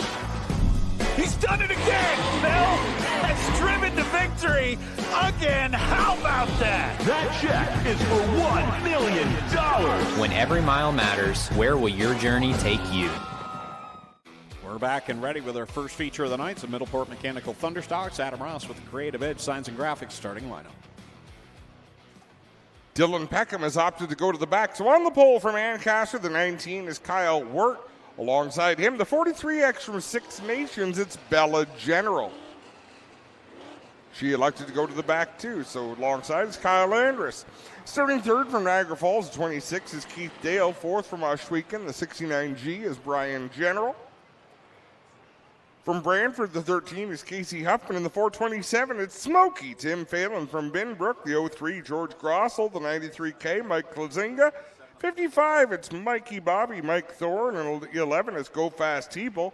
81, Brando Green Stiers. 97, Ron Logie. 23, Trevor DeBoer. 43C, Clinton Nichols. 108 from Port Robinson is Zach Bleach. In the 84 RK. From Victoria, it's the big dog, Ryan Beagle. In the 49, it's Brewster Baker, Dave Bailey out of Hagersville. 22C from St. Catharines is Chris Crow. And then the 53 from Ancaster, it's Liam Schwedek. Opting to the back. Bella General out of Six Nations. And the 43X and the 51D from Waterdown of Dylan Peckham.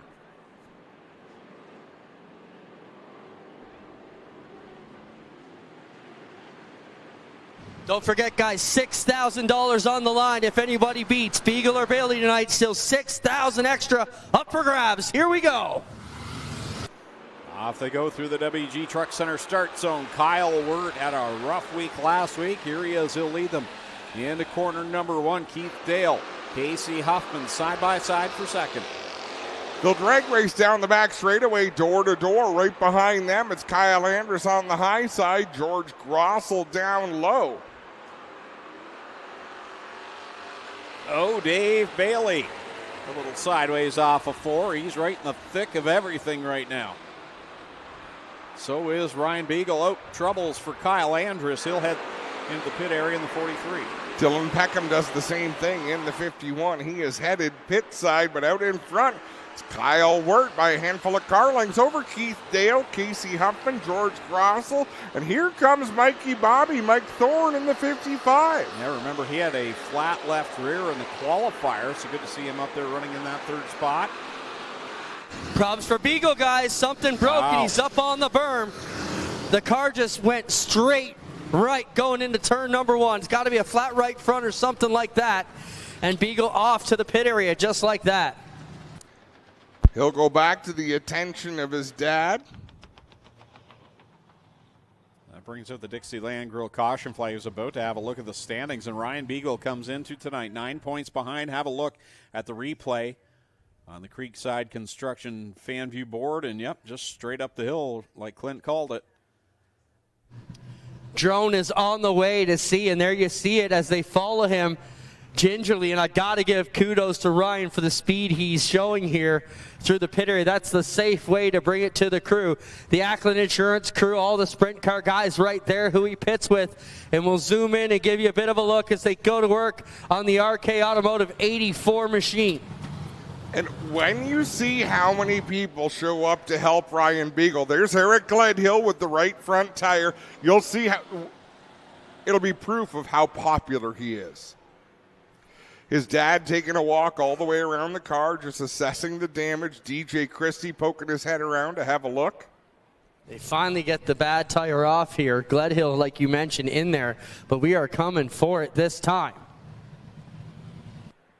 He's going to have to hope for a quick caution here. He's going to go a lap down, green flag back in the air. What a game changer this is. We haven't seen problems like this since last year for Dave Bailey or Ryan Beagle. So now Dave is the only one left. Here comes Beagle hightailing it out of the pits, but he's going to go a lap down. Clinton Nichols gets back out, and then Beagle right behind him. Whew. He dukes a hazard that one off of corner 3. Hold on, Luke. Right? Hammer down. Dave Bailey now is the only one out there to defend this bounty. Don't speak so fast. Well, yeah, that's possible. Anything is possible. Kyle Wirt leads the way. So you're saying there's a chance. Exactly. Bailey to the inside of Mike Thorne off of turn number 2 down the back straightaway. So it's all Kyle Wirt. Keith Dale's had a great night tonight in that 26, showing lots of speed. Sitting in the 2nd spot, he's got Dave Bailey right behind him, and he's going to open up the door for Bailey. Does Keith Dale. They'll go wheel to wheel in front of the Duke Electric camera perch. Bailey drives it deep into 3, mostly clear of the 26. Now he is clear, and he'll set his sights on the 19 of Wirt. It's Wirt. Bailey, Dale. Oh, troubles for Brian General. He'll gather that car back up. Mike Thorne having a good run right now in the 4th spot. He's got Ron Logie to his outside. Tim Phelan will move over flag. So leader's bearing down on him. Wirt to the inside. Dave Bailey right behind him, even further to the inside. And that number 49, they'll charge down the backstretch. Dale hanging on to 3rd over Ron Logie right now. Logie's got Bleach to his inside rear quarter panel.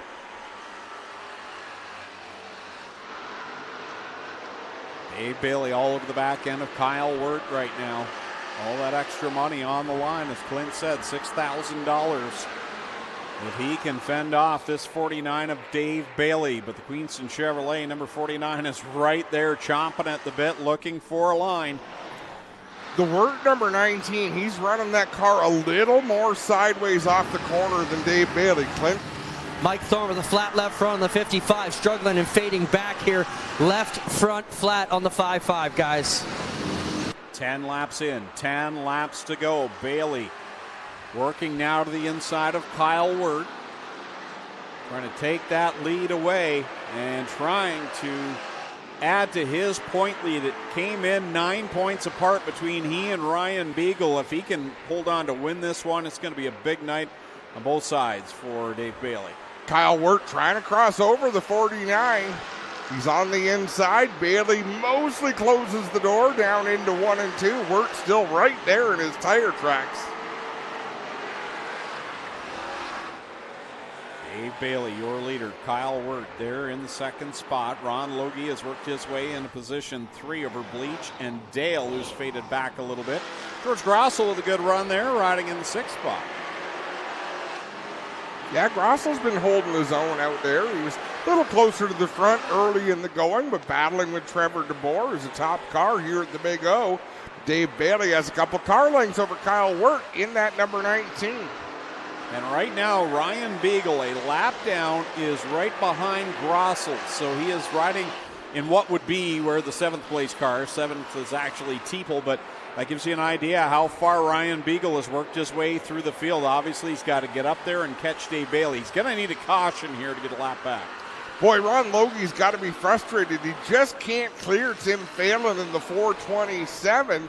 I don't think he has anything for the race leaders, but still frustrating to have a lap car stuck between yourself and the leaders you're trying to battle. Dave Bailey's going to get the big high five from Carter Long as he begins to pull away from Kyle Wirt in the 19. Ron Logie running in that 3rd spot. He's beginning to track down the 19.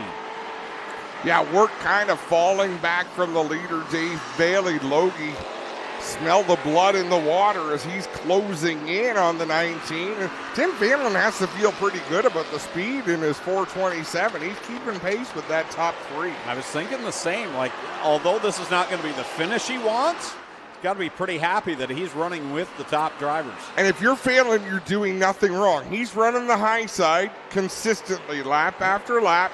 He's given Ron Logie about 2/3 of the racetrack to work with.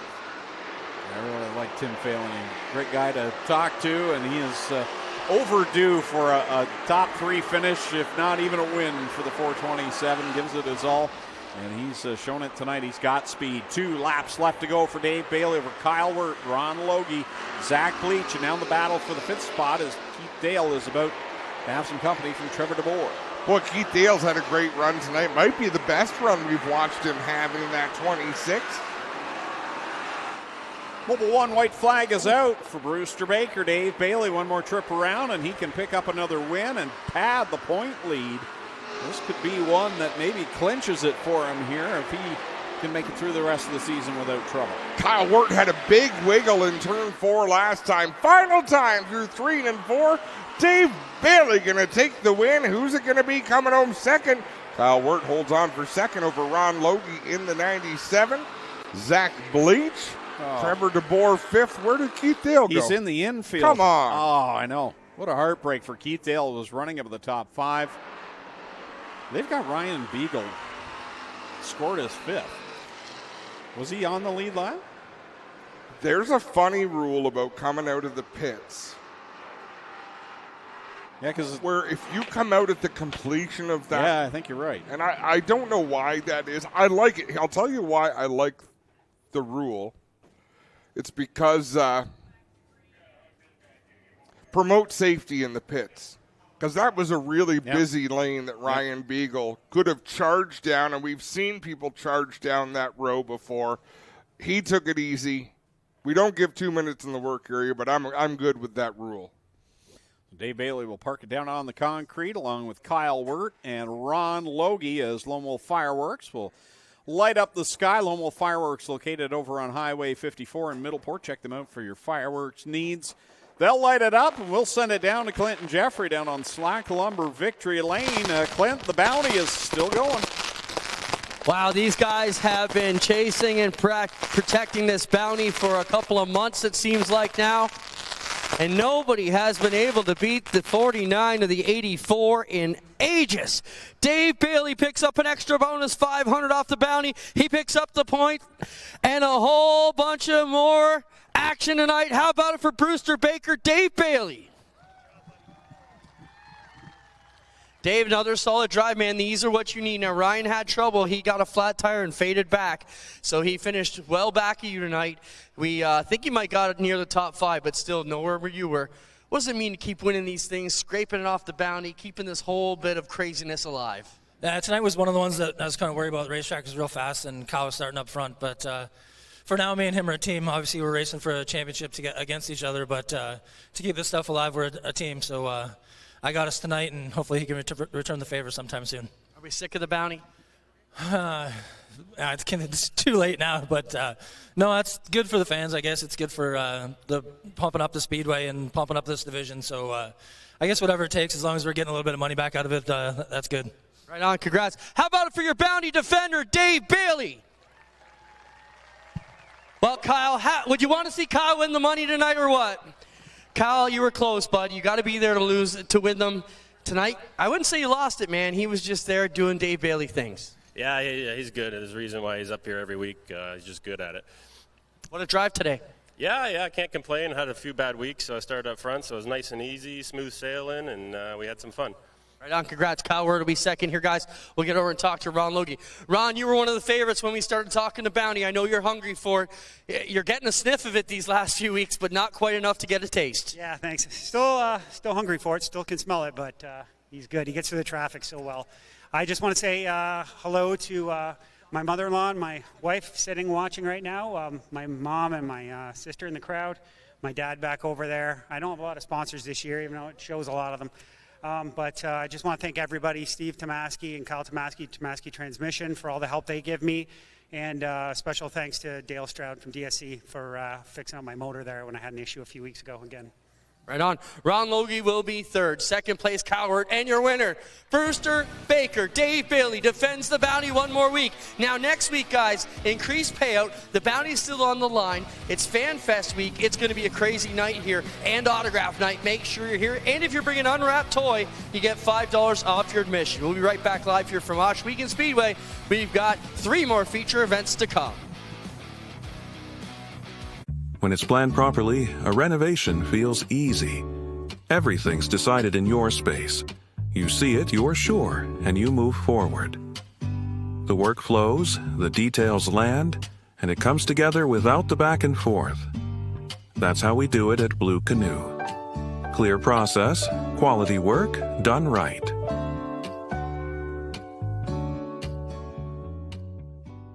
Lockhart's Odyssey is BRP's newest marine dealer for the legendary Alumacraft fishing boats, the luxurious Manitous, and the affordable Sea-Doo Switch pontoons.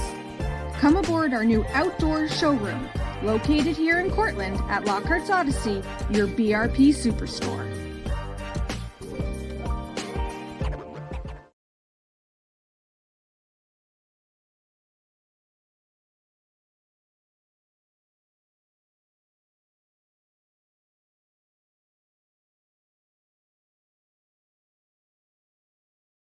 Looking for a new race or cargo trailer? Welcome to Kemp Motorsports.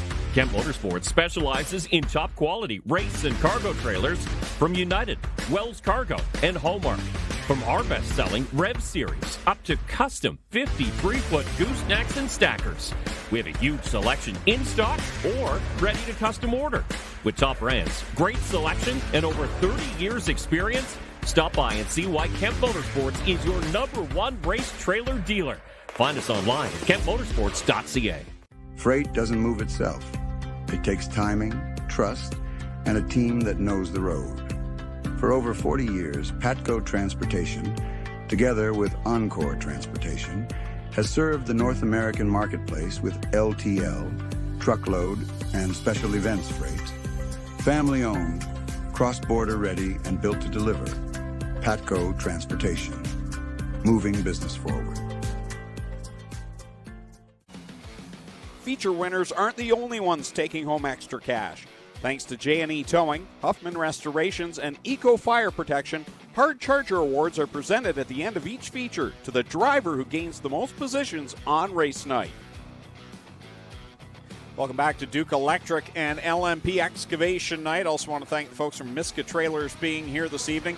And as I mentioned, LMP Excavation adding an extra $250 to each of the positions 6th through 10th in this feature for the 360s.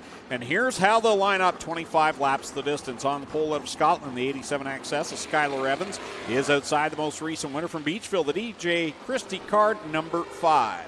Starting in third, the 39 is Corey Turner from Tilsonburg. To his outside, it's Tricky Nicky.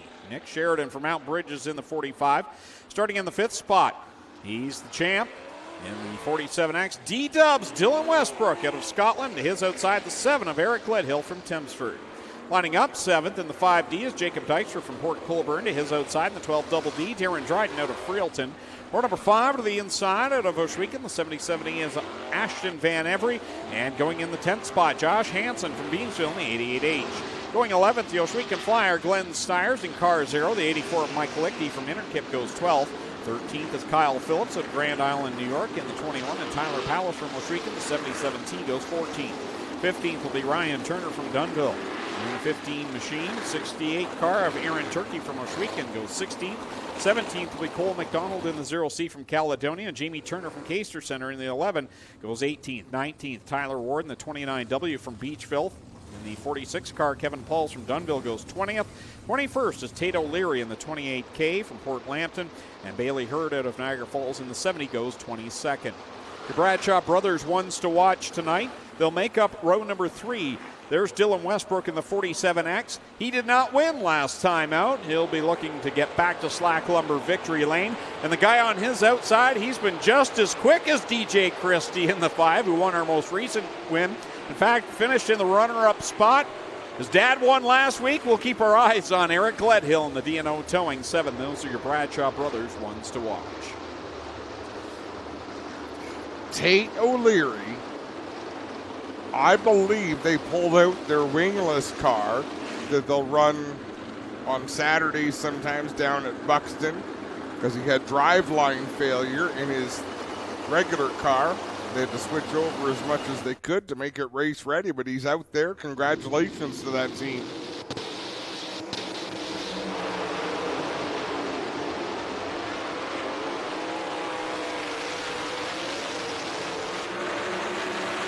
Skylar Evans with a good start, but DJ Christie slides him through 3 and 4. Evans crosses him over. Skylar Evans leads lap 1. DJ Christie, winner 2 weeks ago, fresh off a trip to Knoxville. Right now riding in the 2nd spot. Corey Turner trying to hold off Nick Sheridan. Nick around the outside off of 4 at the line. Turner has the spot. Skylar Evans is another driver with a ton of speed, and when track position, it wouldn't shock me to see Skylar Evans take a win. Son of Sean Evans, longtime runner in the Crates and 360 Sprint Car Division, already tracking down the tail of the field, and Tate O'Leary. Dylan Westbrook and Nick Sheridan made contact out of turn 4 last time by. That was some sketchy moment on the front straightaway. Close quarters racing again down into 1 and 2. Skylar Evans puts O'Leary a lap down. Up next is Kevin Pauls and Bailey Hurd in his sights. He'll split the 2 cars, looks to the inside. As he works through corner 3, DJ Christie trying to track him down. Skylar Evans having to make some quick decisions out there in the 87. So far doing a great job. Put a couple of lap cars, now 3 lap cars between himself and DJ Christie. Catching now Aaron Turkey. Tyler Ward is the leader in the Instant Panels 29. Change for 3rd spot. Dylan Westbrook now will work by the 39 of Corey Turner. DJ Christie just got to the inside of Bailey Hurd as Mike Lichty peels off the back stretch. Tough break for Lichty. He had a good run in his qualifier earlier tonight. Caution flag's going to come out. The Dixieland Grill caution flag, I believe, coming out for Kyle Phillips. At least I would hope so. Wow. Man, Nick Sheridan just slid Corey Turner, and Turner just walloped Nick Sheridan off a 2. They both Sheridan made contact with Turner on the way by. Turner made contact with Sheridan on his way by under yellow.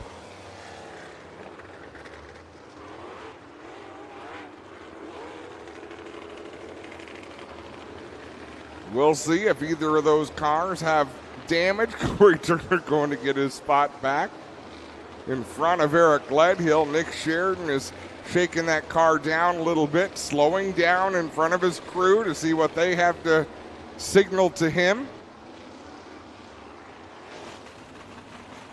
Kyle Phillips push. Clint? Yeah, not sure about that, guys. He just must have popped out of gear or hit the ignition switch or something, because it fired off on first shove here on the restart. So either came out of gear or shut off on it, but the 21 does fire, and Kyle Phillips ready to go without having to go back to the 2-minute area.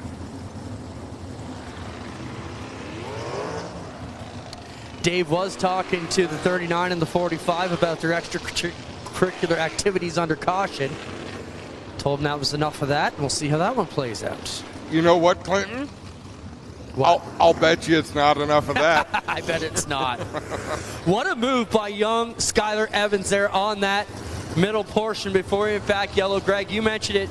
He dove around Pauls, Turner, and Bailey Hurd and just gapped them and trapped Christie in behind. Let's see what the youngster can do once again. But DJ Christie running hard and fast on confidence. We'll see what the 5 can do with the 87, guys. Greg, I don't think this yellow flag is the worst thing for Skylar Evans. You get clear racetrack out in front. He gets to set the pace. Another good start. He might be in great shape. So what DJ Christie has for him. He's been holding the hot hand here as of late. Hot off that top 5 run with the World of Outlaws. Back to the green flag through the WG Truck Center restart zone. Here comes Christie to the inside, and now D-Dubs is going to join the party. Skylar Evans with a good start. Westbrook to the inside of Christie. He'll make that pass. Christie to the inside of Westbrook. He'll make that pass. Oh, Eric Gledhill comes down the hill right in front of Corey Turner. There's some wild racing going on from 4th on back right now. Is Tyler Paola's up there in the... Yep. Wow, good for him. Not a lot of speed in that 77T. Here comes DJ Christie looking back to the inside of D-Dubs. This is the battle for second. Skylar Evans is in a different zip code tonight, it seems. Certainly is. Eric Gledhill settling in there to the 4th spot, but Tyler Paola's 5th. Great job for Tyler Paola's. Watch Corey Turner and Nick Sheridan. Oh, my goodness. Westbrook, there wasn't room for 2 race cars there. Another close. Oh, we got something rolling down the backstretch there. Just a wheel cover, I believe, has come to a rest down to the inside there. Should stay under the green, but it was a close call between 2 drivers, Nick Sheridan and Josh Hansen right before that. Sheridan starting to pull away from his battle with Corey Turner. He's got Josh Hansen between them as we reach the halfway point of this one.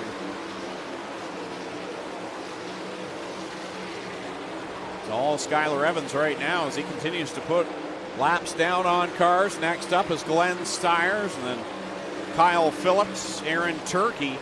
Next closest car is over a straightaway behind, and DJ Christie. Yeah, Skylar has a full straightaway advantage over Christie. Some heavy lap traffic in front of them. Well, they're lead lap cars right now, but they're about to be lap traffic. This Instapanels number 87 XS is looking sporty here tonight. What a big win this would be. 10 more laps left to go. They get 9.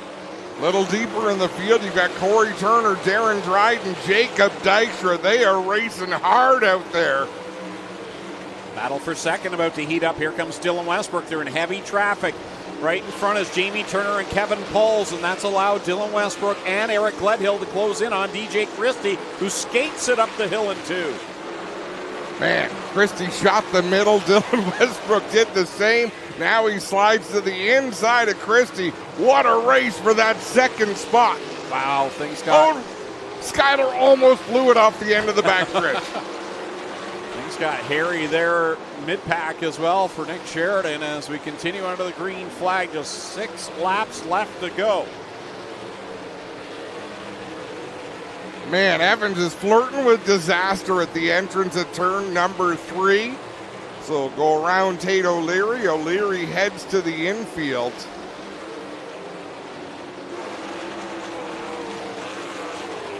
Skylar Evans, this time by it'll be 4 laps left to go for the... Oh, he hit the wall in 4, clobbered it with the right rear. Skylar Evans making this pretty darn exciting for us. Down into 3 and 4. That time gave a little bit more space. Excellent opportunity to see where these drivers have no clue where second place is. That's why he's driving so hard. He's got a straightaway advantage, but he's riding on the edge. Goes up to the cushion. Now he's going to turn down off the banking. It'll be 2 laps to go as he gets around Jamie Turner. Now he'll look at Ryan Turner in the 11th position, looking to lap up to the top 10 if possible, as he'll come to the mobile 1 white flag. Gets around Ryan Turner, slides up the track, sees the white flag in the air one more time. Down the back stretch he will go for the final time. Down through 3 and 4, putting a lap on. Corey Turner checkers out for this young man. Oh no! And he's going to spin it off of 4, gathers it back up, and still gets the win. Oh my goodness. Second to Dylan Westbrook by a nose over DJ Christie. Eric Gledhill 4th, Nick Sheridan 5th, but it's this young man, Skylar Evans. He holds on from a wild ride in corner 4 to win it. Holy jumping. Those battles looked personal. Yeah, there's going to be some hurt feelings after this one tonight. And Skylar Evans almost cost himself the win a couple of times, and he could only have blamed himself.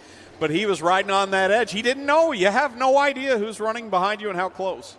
He's probably going to chuckle when he sees the replay of this race, not knowing he was a straightaway ahead, because these drivers are so darn good. There's no way to expect that you're a straightaway ahead of DJ Christie, of Dylan Westbrook, of Nick Sheridan, of the Turner brothers, until you close in to put them a lap down. And how about this? The way he does it, not only does he beat the all-time winningest driver in Dylan Westbrook, he beats the driver with the hottest hand right now, DJ Christie. And here's the replay on the Creekside Construction fan view board. That's how close he was to losing the win. But he'll get it as Lone Wolf Fireworks lights up the sky for the driver of the Instant Panels 87 XS. Let's send it down to Clinton Jeffrey. Boy, I love these young guys. They cannot wait to jump out of the car. How about it? His first win. Mom and Dad are here. This is going to be a happy victory lane. DJ Christie over to give him. How about it? He was a rookie last year. He gets a 360 win now.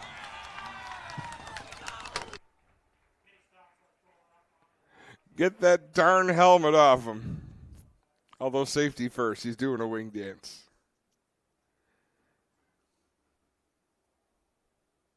Sean Evans' dad there to greet him.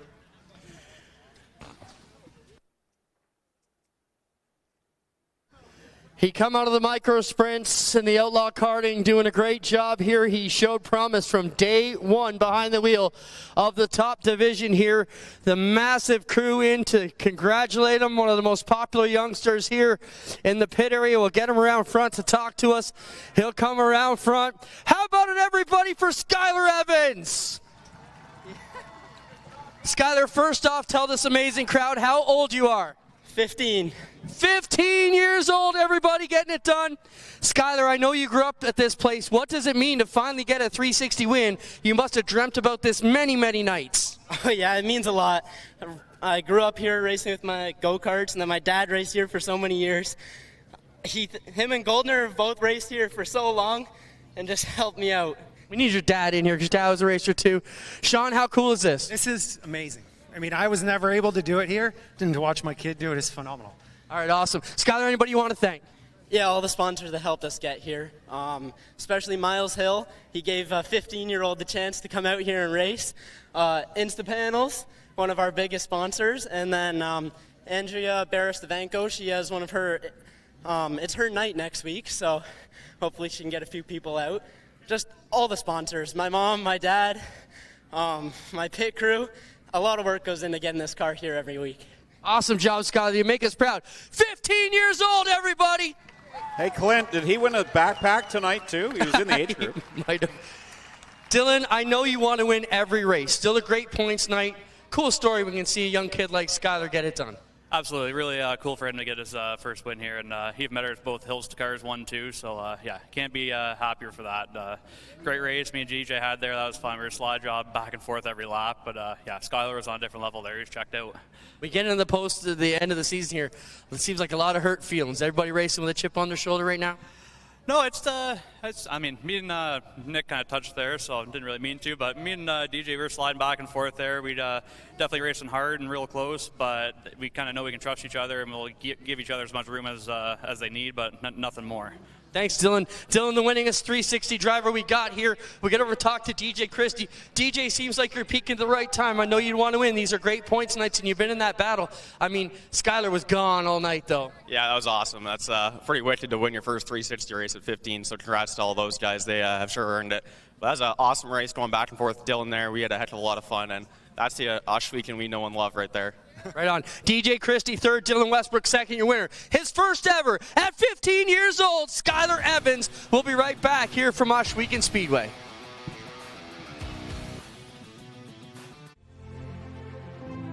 Farmall. 100 years of can-do. 100 years of milestones. 100 years of family. Generation after generation, its legacy lives on. The one for all since 1923.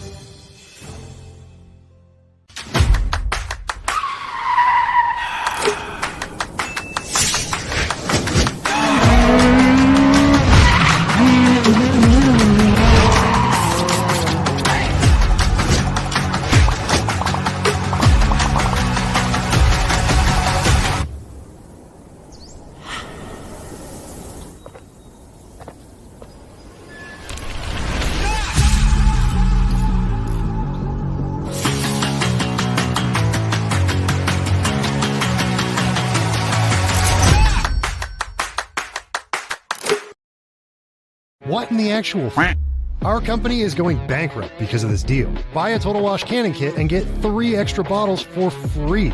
Oh man, this stuff just sprays on, melts the mud, and rinses off with no need to scrub. We even tested it against one of the most popular cleaners out there, and this is what happened. They didn't stand a chance. You know, sooner or later, we're going to have to take this deal down. So if you're on the fence, you're going to want to grab this deal now at the QR code below. For over 30 years, WG Truck Center has been a place where pride lives in the details. Every weld, every repair, every build. And it's our people that make it matter. The ones who take ownership, who work as a team, and who see the future in every truck that rolls out. It's not just a place to work, it's a place to grow while you build something that lasts. WG Truck Center, built by people who care.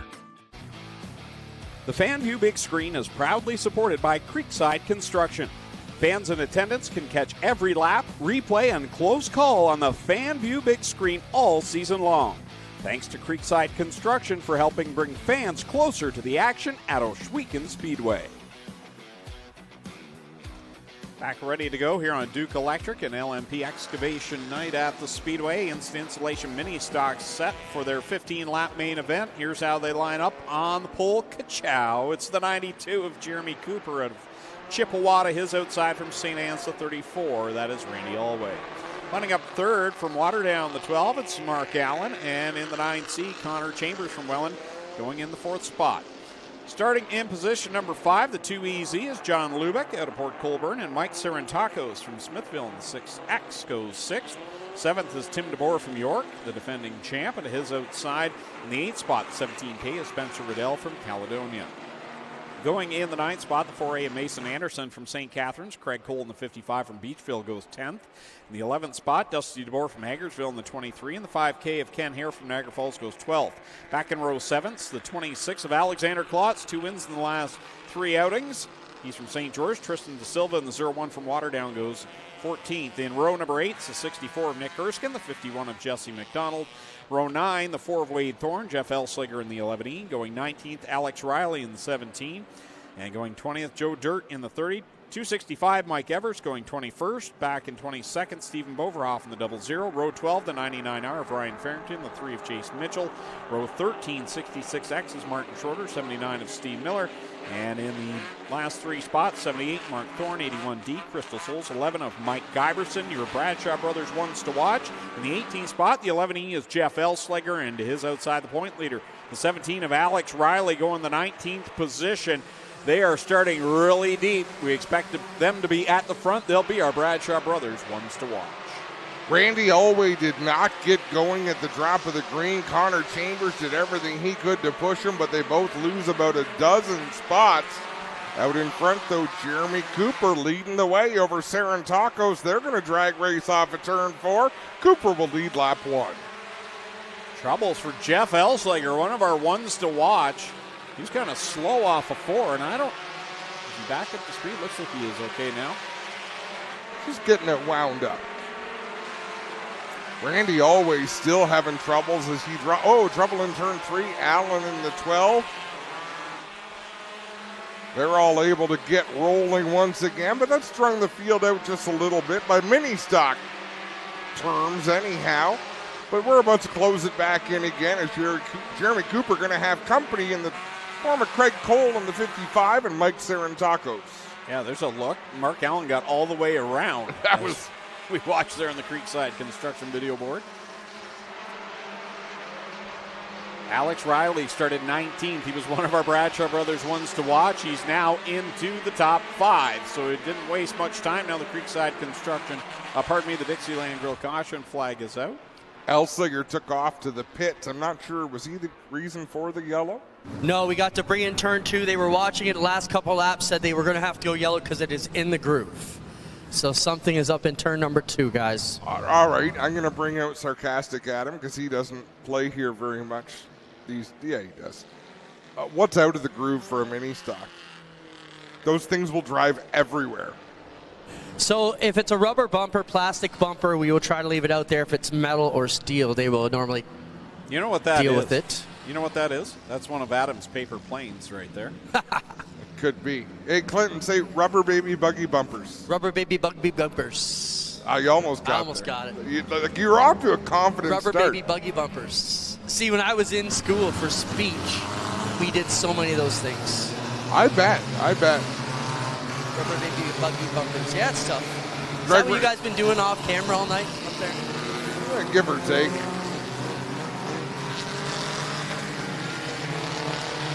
Greg, you have to admit the officials' room had a good time with the paper airplanes. What have you ever done to make them happy? I don't know, but they were really happy last Friday night for some reason. Go figure. Did you take your Duralax yet? Yes. But not the X-Lax. I've got my Depends. Back to the green flag through the WG Truck Center restart zone. Jeremy Cooper will lead them down through 1. Craig Cole and Alex Riley are going to make it 4 wide with Tim DeBoer and Spencer Riddell. Cole powers off at turn number 2. I thought Alex Riley might have the line there, but Cole really got up to speed. Now we got DeBoer in the 9 through the middle. Spencer Riddell still rolling the high side as John Lubeck getting squirrely deeper in the top 10. Cooper holding on right now with DeBoer and Cole door to door. Now Klotz finds himself in the middle of Riddell and Riley. This really does look like a super speedway race. Well, you've got 3 of those cars that are like retro NASCAR paint schemes. That doesn't help. It's true. Alexander Klotz, you can see him looking for a racing room as we got one around Nick Erskine. He's second in points. And is that his tire or is that God's Thorns? Okay, I thought it was Nick's left front, but it is not. That's some significant damage that will bring out the Dixieland Grill caution flag. Nick Erskine's going to turn the car around, but I think he's headed to the pit area. And again, he came into tonight second place in the points. Have a look at the replay. On the right side of the screen,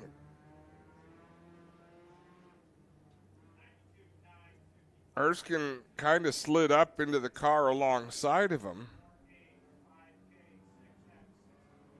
It looked like the 64 car didn't turn when he wanted it to turn, Clinton. Well, you get a look at the number 4 car here, guys. Push back. It's missing its whole right front sneaker here. So they've lost that and all kinds of suspension damage here on the Thorn number 4, guys. And that is going to be a big thing to repair. On these cars, unlike the sprint cars, it's tough to put these ones back together. They don't all just bolt up, but the Thorn crew will be able to get it done. Wade sits patiently here in the number 4 car waiting for the toe off. You know, I noticed the same thing about Wade's helmet that I didn't like about mine. I've never seen it on one of our drivers. My chin sticks out the bottom. When I ran the Vintage Modified there for a year with Connor, I think I bought the same helmet as he did. It's because you never shut your mouth. I'm an announcer, Greg. But even in the car, blah, blah, blah, blah. I always call my shots. Probably. And there goes Adam Ross into 3. Let's send it back to Cole. Well, guys, want to talk about the GSR grand opening for the GSR gas bar again. Once again, it's at 3436 3rd line. It's August 29th, 2 Saturdays from tomorrow. $30,000 in prizes and giveaways. Spend $20, get to spin the wheel, and there is a ton of prizes. A couple TVs, some gas, gifts, and some amazing stuff as they get the GSR gas grand opening August 29th. Greg, you deserve the gift of gas. You give it to me every week, thanks. Would you like some X-Lax or some Dulcolax? Jeff Elslager rejoins the field. No Nick Erskine. And those are the 2 drivers closest to point leader Alex Riley in that yellow and blue, number 17. So back to the green flag. Alexander Klotz did not get a great start there. No, but Craig Cole did. They'll race 3 wide for the lead off of turn 2. Cole down the inside. Tim DeBoer in the middle, Jeremy Cooper up high, and now Craig Cole going to lead the way through turn 4, but not so fast. Jeremy Cooper rolling that outside lane. Cole on the bottom, Cooper on the outside. Tim DeBoer tucked right in behind the 55 machine, looking for a win here tonight. Had one taken away earlier on in the year. He's got Spencer Riddell to his outside. So John Lubeck's headed to the pit area in the 2EZ. Close battle at the stripe. Side by side, Craig Cole, Jeremy Cooper, Tim DeBoer right behind them. And Spencer Riddell has really been consistent running that high line. Nobody else seems to be bugging him through the middle of the turns, but they all come up on exit. But Riddell looking smooth up there in the 17. 7 laps left to go at the halfway point as Riley's digging on the bottom. The point leader trying to get by Cole and Cooper. He's got Tim DeBoer to his outside. Big 4-car race at the front and 2 right behind them ready to pounce. No kidding. What a battle. Craig Cole comes down to defend against Alex Riley, but that doesn't help him from Jeremy Cooper on the high side or Tim DeBoer on the medium high side. And this just feels like one of those nights where there's going to be something spectacular happen here. The way they're racing, track's got a ton of bite right now. Cars moving all around. Jeremy Cooper is going to lead at the line. Alexander Klotz just executed kind of a slide job on Spencer Riddell to move himself up into the 5th spot. Put himself in position to battle Spencer Riddell, actually slowing a little bit out there in that 17. Jeff Elslager's rallied back up to the 12th position, so some early problems. He's recovering from a little bit. Oh, Klotz makes a big move to the inside in that 26. Oh, big plume of smoke from Spencer Riddell. Ah, bummer. It was a good run while it lasted as Riley and Cooper continue to race side by side. Oh, slow car going into corner number 3. That's Joe Dirt, I believe. And that may put us under the Dixieland Grill caution flag. We'll have a look. They're trying to motion him into the infield, but he's going down there. Better be quick because the leaders are about to come. And now the Dixieland Grill caution flag comes out. And I don't mind that. Yeah. you don't want to turn hard left. This track is 8 lanes wide, and drivers will use 9 lanes. So if you turn left out of 4 and you're not sure what's behind you, even though they're motioning you down, things can happen pretty quick. Back under the caution flag with just 3 laps left to go. And there you see from the J. Summers Garage drone shot, the 30 machine. Stop down there. Still one more race to go after this one. The Crate Sprints have their 20-lap feature event. I'm going to give a shout out to Chase, who's watching for the first time from Florida. You're enjoying your... What are you doing if you're in Florida watching us? Well, thanks for tuning in, Chase. Have you ever watched the news in Florida? I can tell you why he doesn't want to watch that. I love Danny Sam, sprint car driver. His nickname is Florida Man, Danny Sam. That's perfect. Back to the green flag we go. Jeremy Cooper jumps on the loud pedal. Alex Riley turns left to run the inside. They'll race down into turn number 1 with 3 laps to go. Jeremy Cooper's been out front all night, it seems. He was up there in the qualifier. He's right here in the feature event. He's been hanging tough on that outside line. Every time it looks like he's about to lose the lead, he gets it right back. It's 2 laps left to go with the point leader challenging on the inside. It's like they all run out of a little bit of steam at the end of the straightaway and then charge back into the corners again. Alex Riley noses out in front, but here comes Cooper to the high side. Well worked down through 3 and 4, both down around the bottom. Mobile 1 white flag is out. Final trip around. Alex Riley, the point leader, leads. Here comes Cooper and Tim DeBoer. He's not out of it yet. Riley noses out ahead, 2-3 car lengths off the second turn. It's going to depend who gets the better run through 3 and 4. Over the checkered flag off of corner number 4. The point leader's going to pad it. We've got a car high in 4, but the checkers will fly. Cooper in second, then it's Tim DeBoer in third, Alexander Klotz fourth, and Craig Cole rounds out the top 5. How about Jeff Elsager rallies back to 6th? Mason Anderson, Ken Hare, Dusty DeBoer, Mike Sarantakos, the top 10 as the installation mini stocks are completed with the point leader getting the win tonight in the K1 Speed 17. Alex Riley ran his fastest lap of the race on the final lap. He'll take the win, and that was probably the biggest lead of anybody in that race was what he had on that last lap. Just a great battle. So the top 3 will pull it down to Slack Lumber Victory Lane as Lone Wolf Fireworks will light it up for these 3 drivers. And Lightning McQueen did all right in his first visit here. Yeah, I think so. You know, with the new paint scheme, that's the best way to bend a race car is to come out with a fresh new skin. Alex Riley gets the helmet off. We'll send it down to Slack Lumber Victory Lane. Clinton Jeffrey. Thanks, Greg Adam. As we get set to go, Alex Riley knows the way around here in Slack Lumber Victory Lane. He'll get ready to jump out here and greet you fans tonight with another feature win. How about it, everybody, for the 17 of Alex Riley.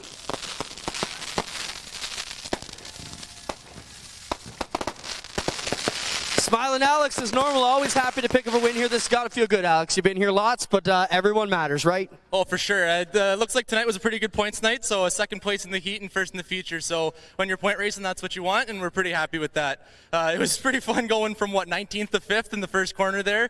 Hey, that was a lot of fun, Jeremy. We had a great race out there, and thanks to all the fans and all my crew to help, make this happen every week. Right on, Alex. Congrats. Thank you. Alex Riley, everybody, picks up another feature win here to Slack Lumber Victory Lane. Hey, get over and shake hands with Jeremy Cooper. Lightning did you well tonight, Jeremy. Whenever you bring out a new car, you never know how it's going to sort out, but it looked good tonight, man. Yeah, we brought it out the Monday show at Maryville, had some gremlins. We chased them out clearly, and now the car's lightning fast. Lightning, I saw what you did there. Congrats. Thank you. How about it, kids, for Lightning McQueen down here, Jeremy Cooper. We'll get over here and talk to the DeBoers, who are having a family reunion. Got all the cousins out here tonight. Uncle Timmy, how's it going, man? Good to see you smiling again in a solid run here where you're not towing your car home in a basket. Yeah, this is a good way to end it. I got the whole family reunion going on, so this is a fun night. It's hooked up, man, and we were pedal to the metal, and I thought if the right thing happened, maybe we could get to the lead, but hey, I'm pretty happy with third. Let's talk about the family here. You know, we joke about it, but you got 2 brothers that race here. You're here. You got lots of nieces and nephews, and everybody's here. What does it mean to you guys to all get to hang out on Friday nights? Well, this is always fun. It keeps everybody together, and then like even these little guys, they talked about maybe they leave at intermission. You know, they're getting tired, but then you look over there and you see them, and they're pumped. It's awesome. All right, there. Good job, Uncle Timmy. Tim DeBoer. As we say, guys, families that race together stay together. We've got one more feature to go. Be right back live here from the Big O. The crate sprints are next. It all started for us at the racetrack, from dirt to water. We have continued to keep the adrenaline and drive to make sure that we are always in the forefront. We are driven to give our customers the absolute best in service, products, and memories with your family. No matter what your passion is, whether it's on the water, in the dirt, on the snow, or on the road, we will always be here welcoming you over and over again through the doors here at Lockhart's. You're not just a customer here, you are part of our team. A home you love, a business that endures. It takes your vision, your hard work, and your dedication to bring them to life. The right tools help. Case IH truly understands your vision and what you need to achieve it. That's why we build the equipment, the local dealer and service network, and the data and tech you want today and tomorrow. Because we don't just build our equipment to work, we build it to work for you. Case IH, built by farmers. Exciting news. Our Drive to Attract Talent campaign is revving up. We're tapping into the passion of auto enthusiasts to build a powerhouse team of forklift technicians. If you're into turning wrenches, solving challenges, and optimizing machinery, this is for you. Join us in bridging the gap between the auto and material handling worlds.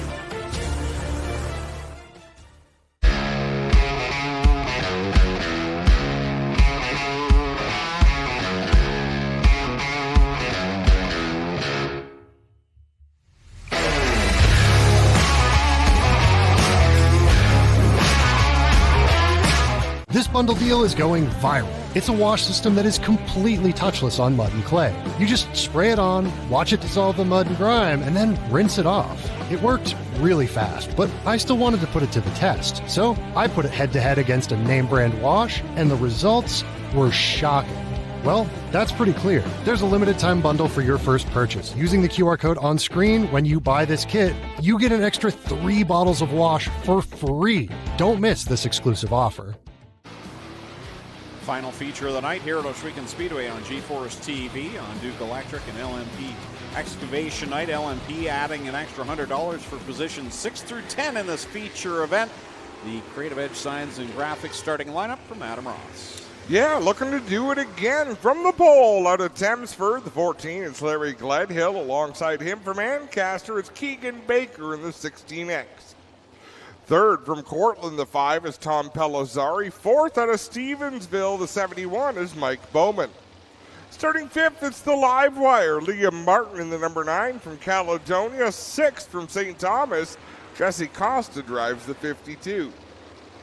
Seventh from Mississauga, it's the highlight man, Mac DeMann in the 4. Alongside him from Beamsville, the 27H is Nico Hansen. Starting ninth from Ohsweken, the 28T is Cam Thompson. So while we introduce Cam, let's make sure we mention happy birthday, Rayleigh. It's your 4th birthday. I'm sure she's pulling for Cam to have a great run. Rounding out the top 5, it's the Iceman Johnny Miller from Six Nations in the 20. Row 5, starting 10th. Starting 11th from St. Catharines, the 2S is Al Slate. 12th from Waynefleet, the BS39 is Brett Stratford. 13th from Stony Creek, it's A.J. Lewis in the 24A. 14th from Hagersville, Kiana Teal drives the 24K. 15th out of Kitchener, it's Adrian Staley in the 50LS. 16th out of Georgetown, Steve Murdoch in the 2M.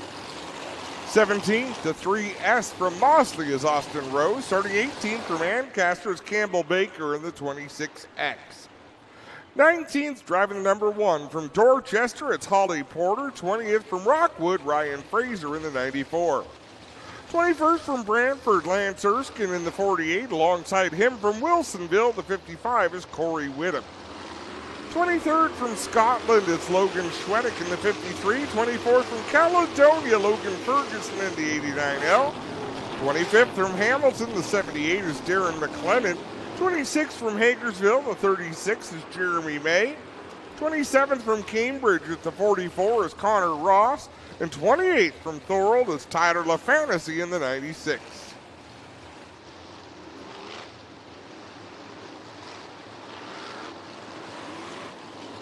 Last week's winner on the pole for this one, Keegan Baker, the youngster on the outside. Tom Pellizzari back there with Mike Bowman. What a cross-section of drivers there just in the top four. Certainly is. Larry Gledhill showing you don't have to be one of these spring chickens to get it done. A little bit of gamesmanship going on as they roll into the start zone, but Larry Gledhill leads the way into turn one. Jesse Costa working the outside line, jumps up to the third spot already in that 52. Now he's going to look low on Keegan Baker through 3 and 4. Gledhill leads lap number 1. Baker holds on to second, but Jesse Costa runs in the third spot. Costa working down low. Keegan Baker not going away on the outside. Meanwhile, the live wire, Liam Martin will skip by McDeman. 2 around. Austin Rose and Lance Erskine will bring out the Dixieland Grill caution flag. Ryan Fraser is way at the back as well in the 94, so I'm not sure if he was involved in that or what brought that on.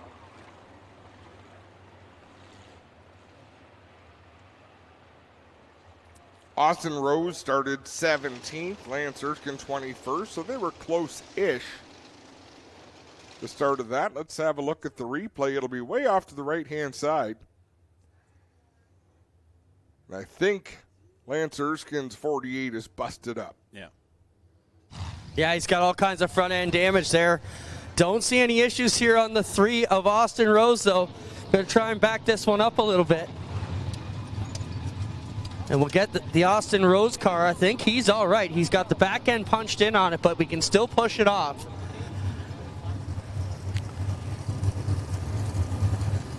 So he will not get his 2 minutes here because it's for wings and tires only, and he's got a broken front axle, and I gotta say they won't be able to get this fixed in 2 minutes anyways. You be careful, Clinton. They could, okay, but that's a lot of work to get done here. But they do not have their guaranteed time because they do not have a flat tire or a broken wing. And yeah, look at there, it is cleaved. Yeah, it's pretty. They're gonna need a whole front axle. It means you gotta take all this off and get that out in 2 minutes. Now it's not impossible, but it is very difficult. Erskine's still going to hustle in there. The crew will have an opportunity to go to work if we get another yellow, but they will not have any guaranteed time. And now we're going to show you Austin Rose is getting ready to be pushed off here in the 3.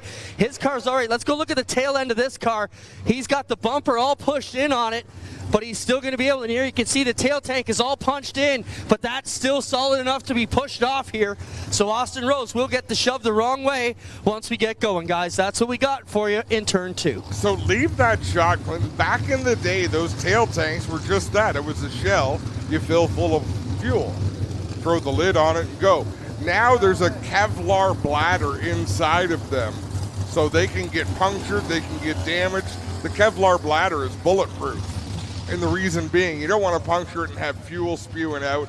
Huge safety issue. So Austin Rose able to sustain that level of damage on the tail tank and have no issues getting pushed back off again. Most importantly, that Nerf bar is still attached, so a crew member could still be up there fueling the car as it's rolling. What a video that was. Wow. So if you watch the Knoxville Nationals, and that's the bladder is the reason they had problems, because they had trouble getting the bladder bolted back in to the tail tank. Was that some chaos or what? Oh. I thought Clint would be losing his mind if that happened here. I love it where it happens, just not here. Back to the green flag through the WG Truck Center restart zone. Single file past the cone just below the Cedar Springs starter stand. Clean restart through the field, and the leader, Larry Gledhill, brings him off at turn number 4. It's still Keegan Baker, then Jesse Costa, Liam Martin, and McDeman rounding out the top 5. Larry Gledhill looking to make it 2 for 2. Keegan Baker is not stepping aside from the point leader of Jesse Costa, going tooth and nail in that new GSR 16X. They're having a great battle for the runner-up spot. Trouble deep in the field as drivers mixing it up. Everyone able to sort it out, and we stay under green with Gledhill continuing to lead. Problem for Connor Ross. He'll take the 44 car to the pits. Gledhill lengthening his advantage over Baker and Costa. The live wire, Liam Martin and Mac the Man have had some good back and forths here, even prior to the caution flag coming out. Martin running in fourth, Mac the Man sitting in the fifth spot as Costa gets back by Baker. Then we've got a great battle for six between Tom Pellizzari, Mike Bowman, and Cam Thompson. They'll race three wide into turn three. Pellizzari not giving an inch. Bowman wanted to slide up in front of him, but the lane wasn't there. It's good to see Cam with so much speed here this season. It just seems like he's had some nights where some unfortunate breaks have happened. But when it's all together, that 28 car's been fast. And he's a good race car driver. Make no mistake about it. Cam Thompson knows how to get it done. Leader, Larry Gledhill. I think that lead's shrinking. He lost a tenth that time to Jesse Costa. Now the traffic is in view. Traffic is going to be a challenge, and I think give the advantage here to Jesse Costa, maybe even more to Keegan Baker. Keegan Baker's just willing to do things with that race car and put it into holes a lot of drivers are not willing to. Jesse Costa was very happy for Larry Gledhill last week because he won the race as his teammate with Nathan Ackland Racing. But tonight, it's like, okay, my turn. He's going to look to the outside of Gledhill. Tyler LaFantasy going a lap down. Gledhill running mostly to the inside of the track, through the middle on corner exit. Jeremy May slides all the way across the racetrack, exiting turn two. There goes Darren McLennan up high off of corner number 4. Ooh, he's going to blend right in with the leaders. Gledhill gets by on the inside. Now Jesse Costa will try to do the same off of turn number 2. Get a great run down the backstretch. They'll charge into 3 together. Side by side for the lead and for the win here tonight. Gledhill has it. Costa's in the second spot. Keegan Baker, rather, not too far behind these two either. He's not out of it yet.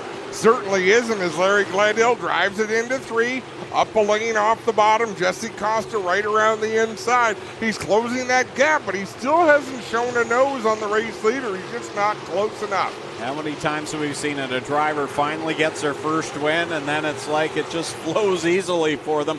Larry Gledhill, whether he wins tonight or not, he's showing he belongs at the front. Last week was no fluke. No, for sure. He's a good driver. He's had horrible luck the last couple of seasons as he works to one of his teammates to the inside of Austin Rose. Jesse Costa coming through as well. Gledhill, Costa, Baker, 1, 2, and 3. Then it's Mac DeMan 4th, Liam Martin 5th, Cam Thompson and Tom Pellizzari having a good fight going back and forth for 6th and 7th. Pellizzari has the advantage there. Laps ticking away, and Jesse Costa's got to get up on the wheel because Keegan Baker is here. The top 3 knows it's, well, in a row through 1 and 2. Everybody running different lines. This time by, it'll be 3 laps left to go for Larry Gledhill. Jesse Costa's far from done as he'll inch a little bit closer. Carved off 2 tenths. Mike Bowman pulls it off into the pits. His race is done as Gledhill closing in on Corey Whittam. Be 2 laps to go this time for Gledhill. Can he do it? 2 more laps to go.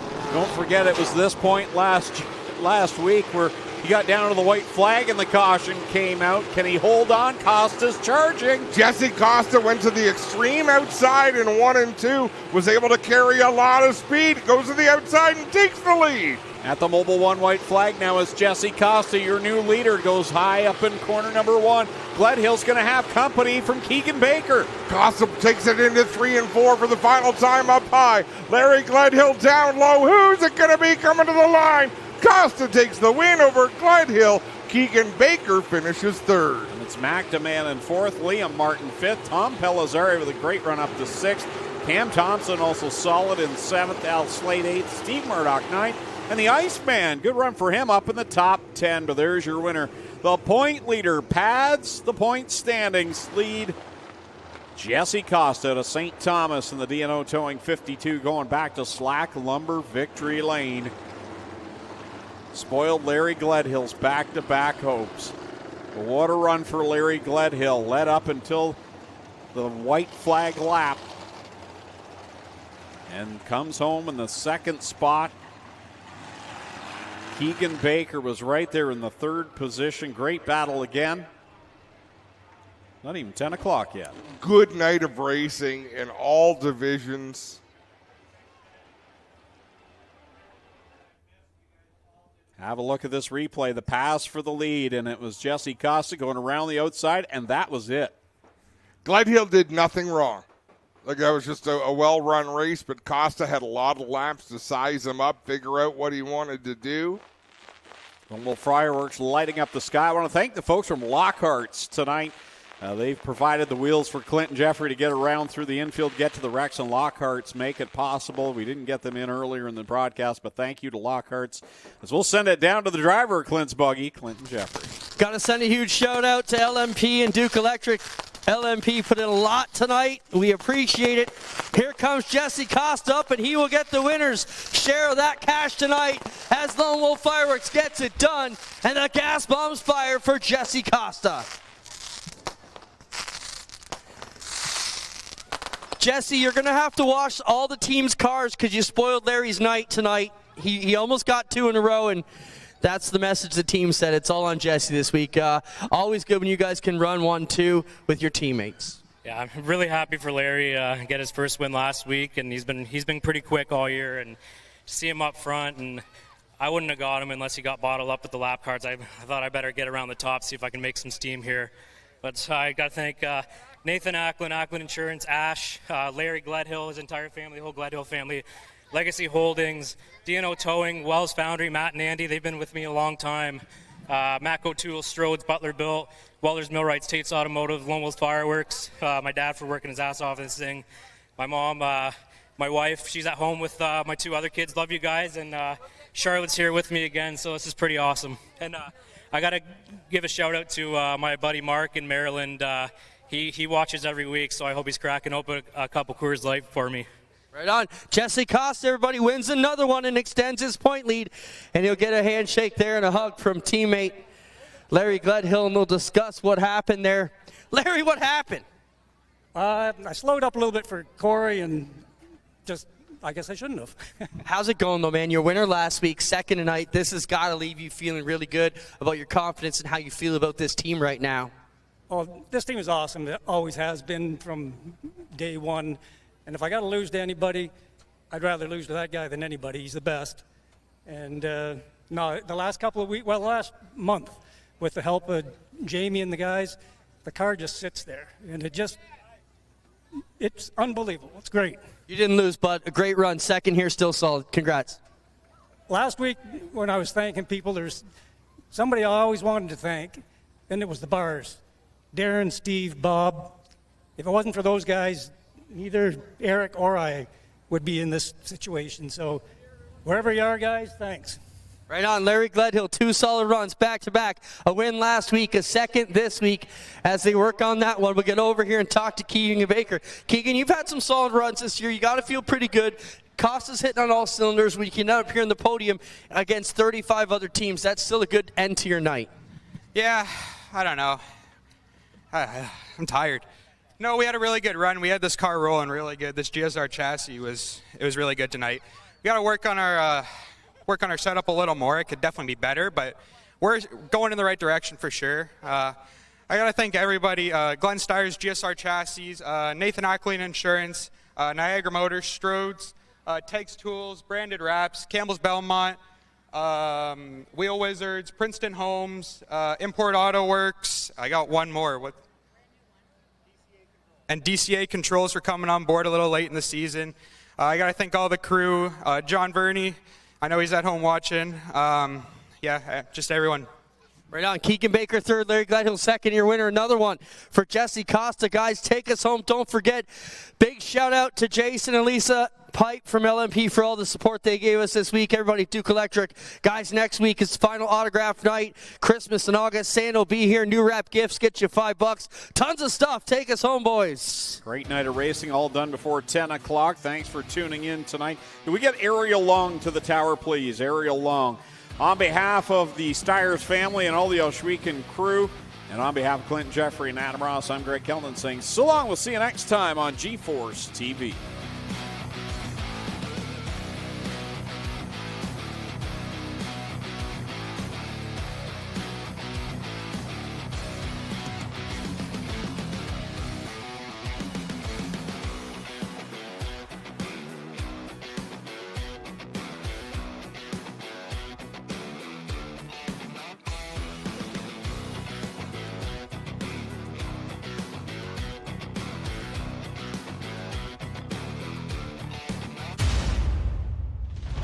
This copyrighted broadcast may not be reproduced, retransmitted, or used in any form without the authorized written consent of G-Force TV.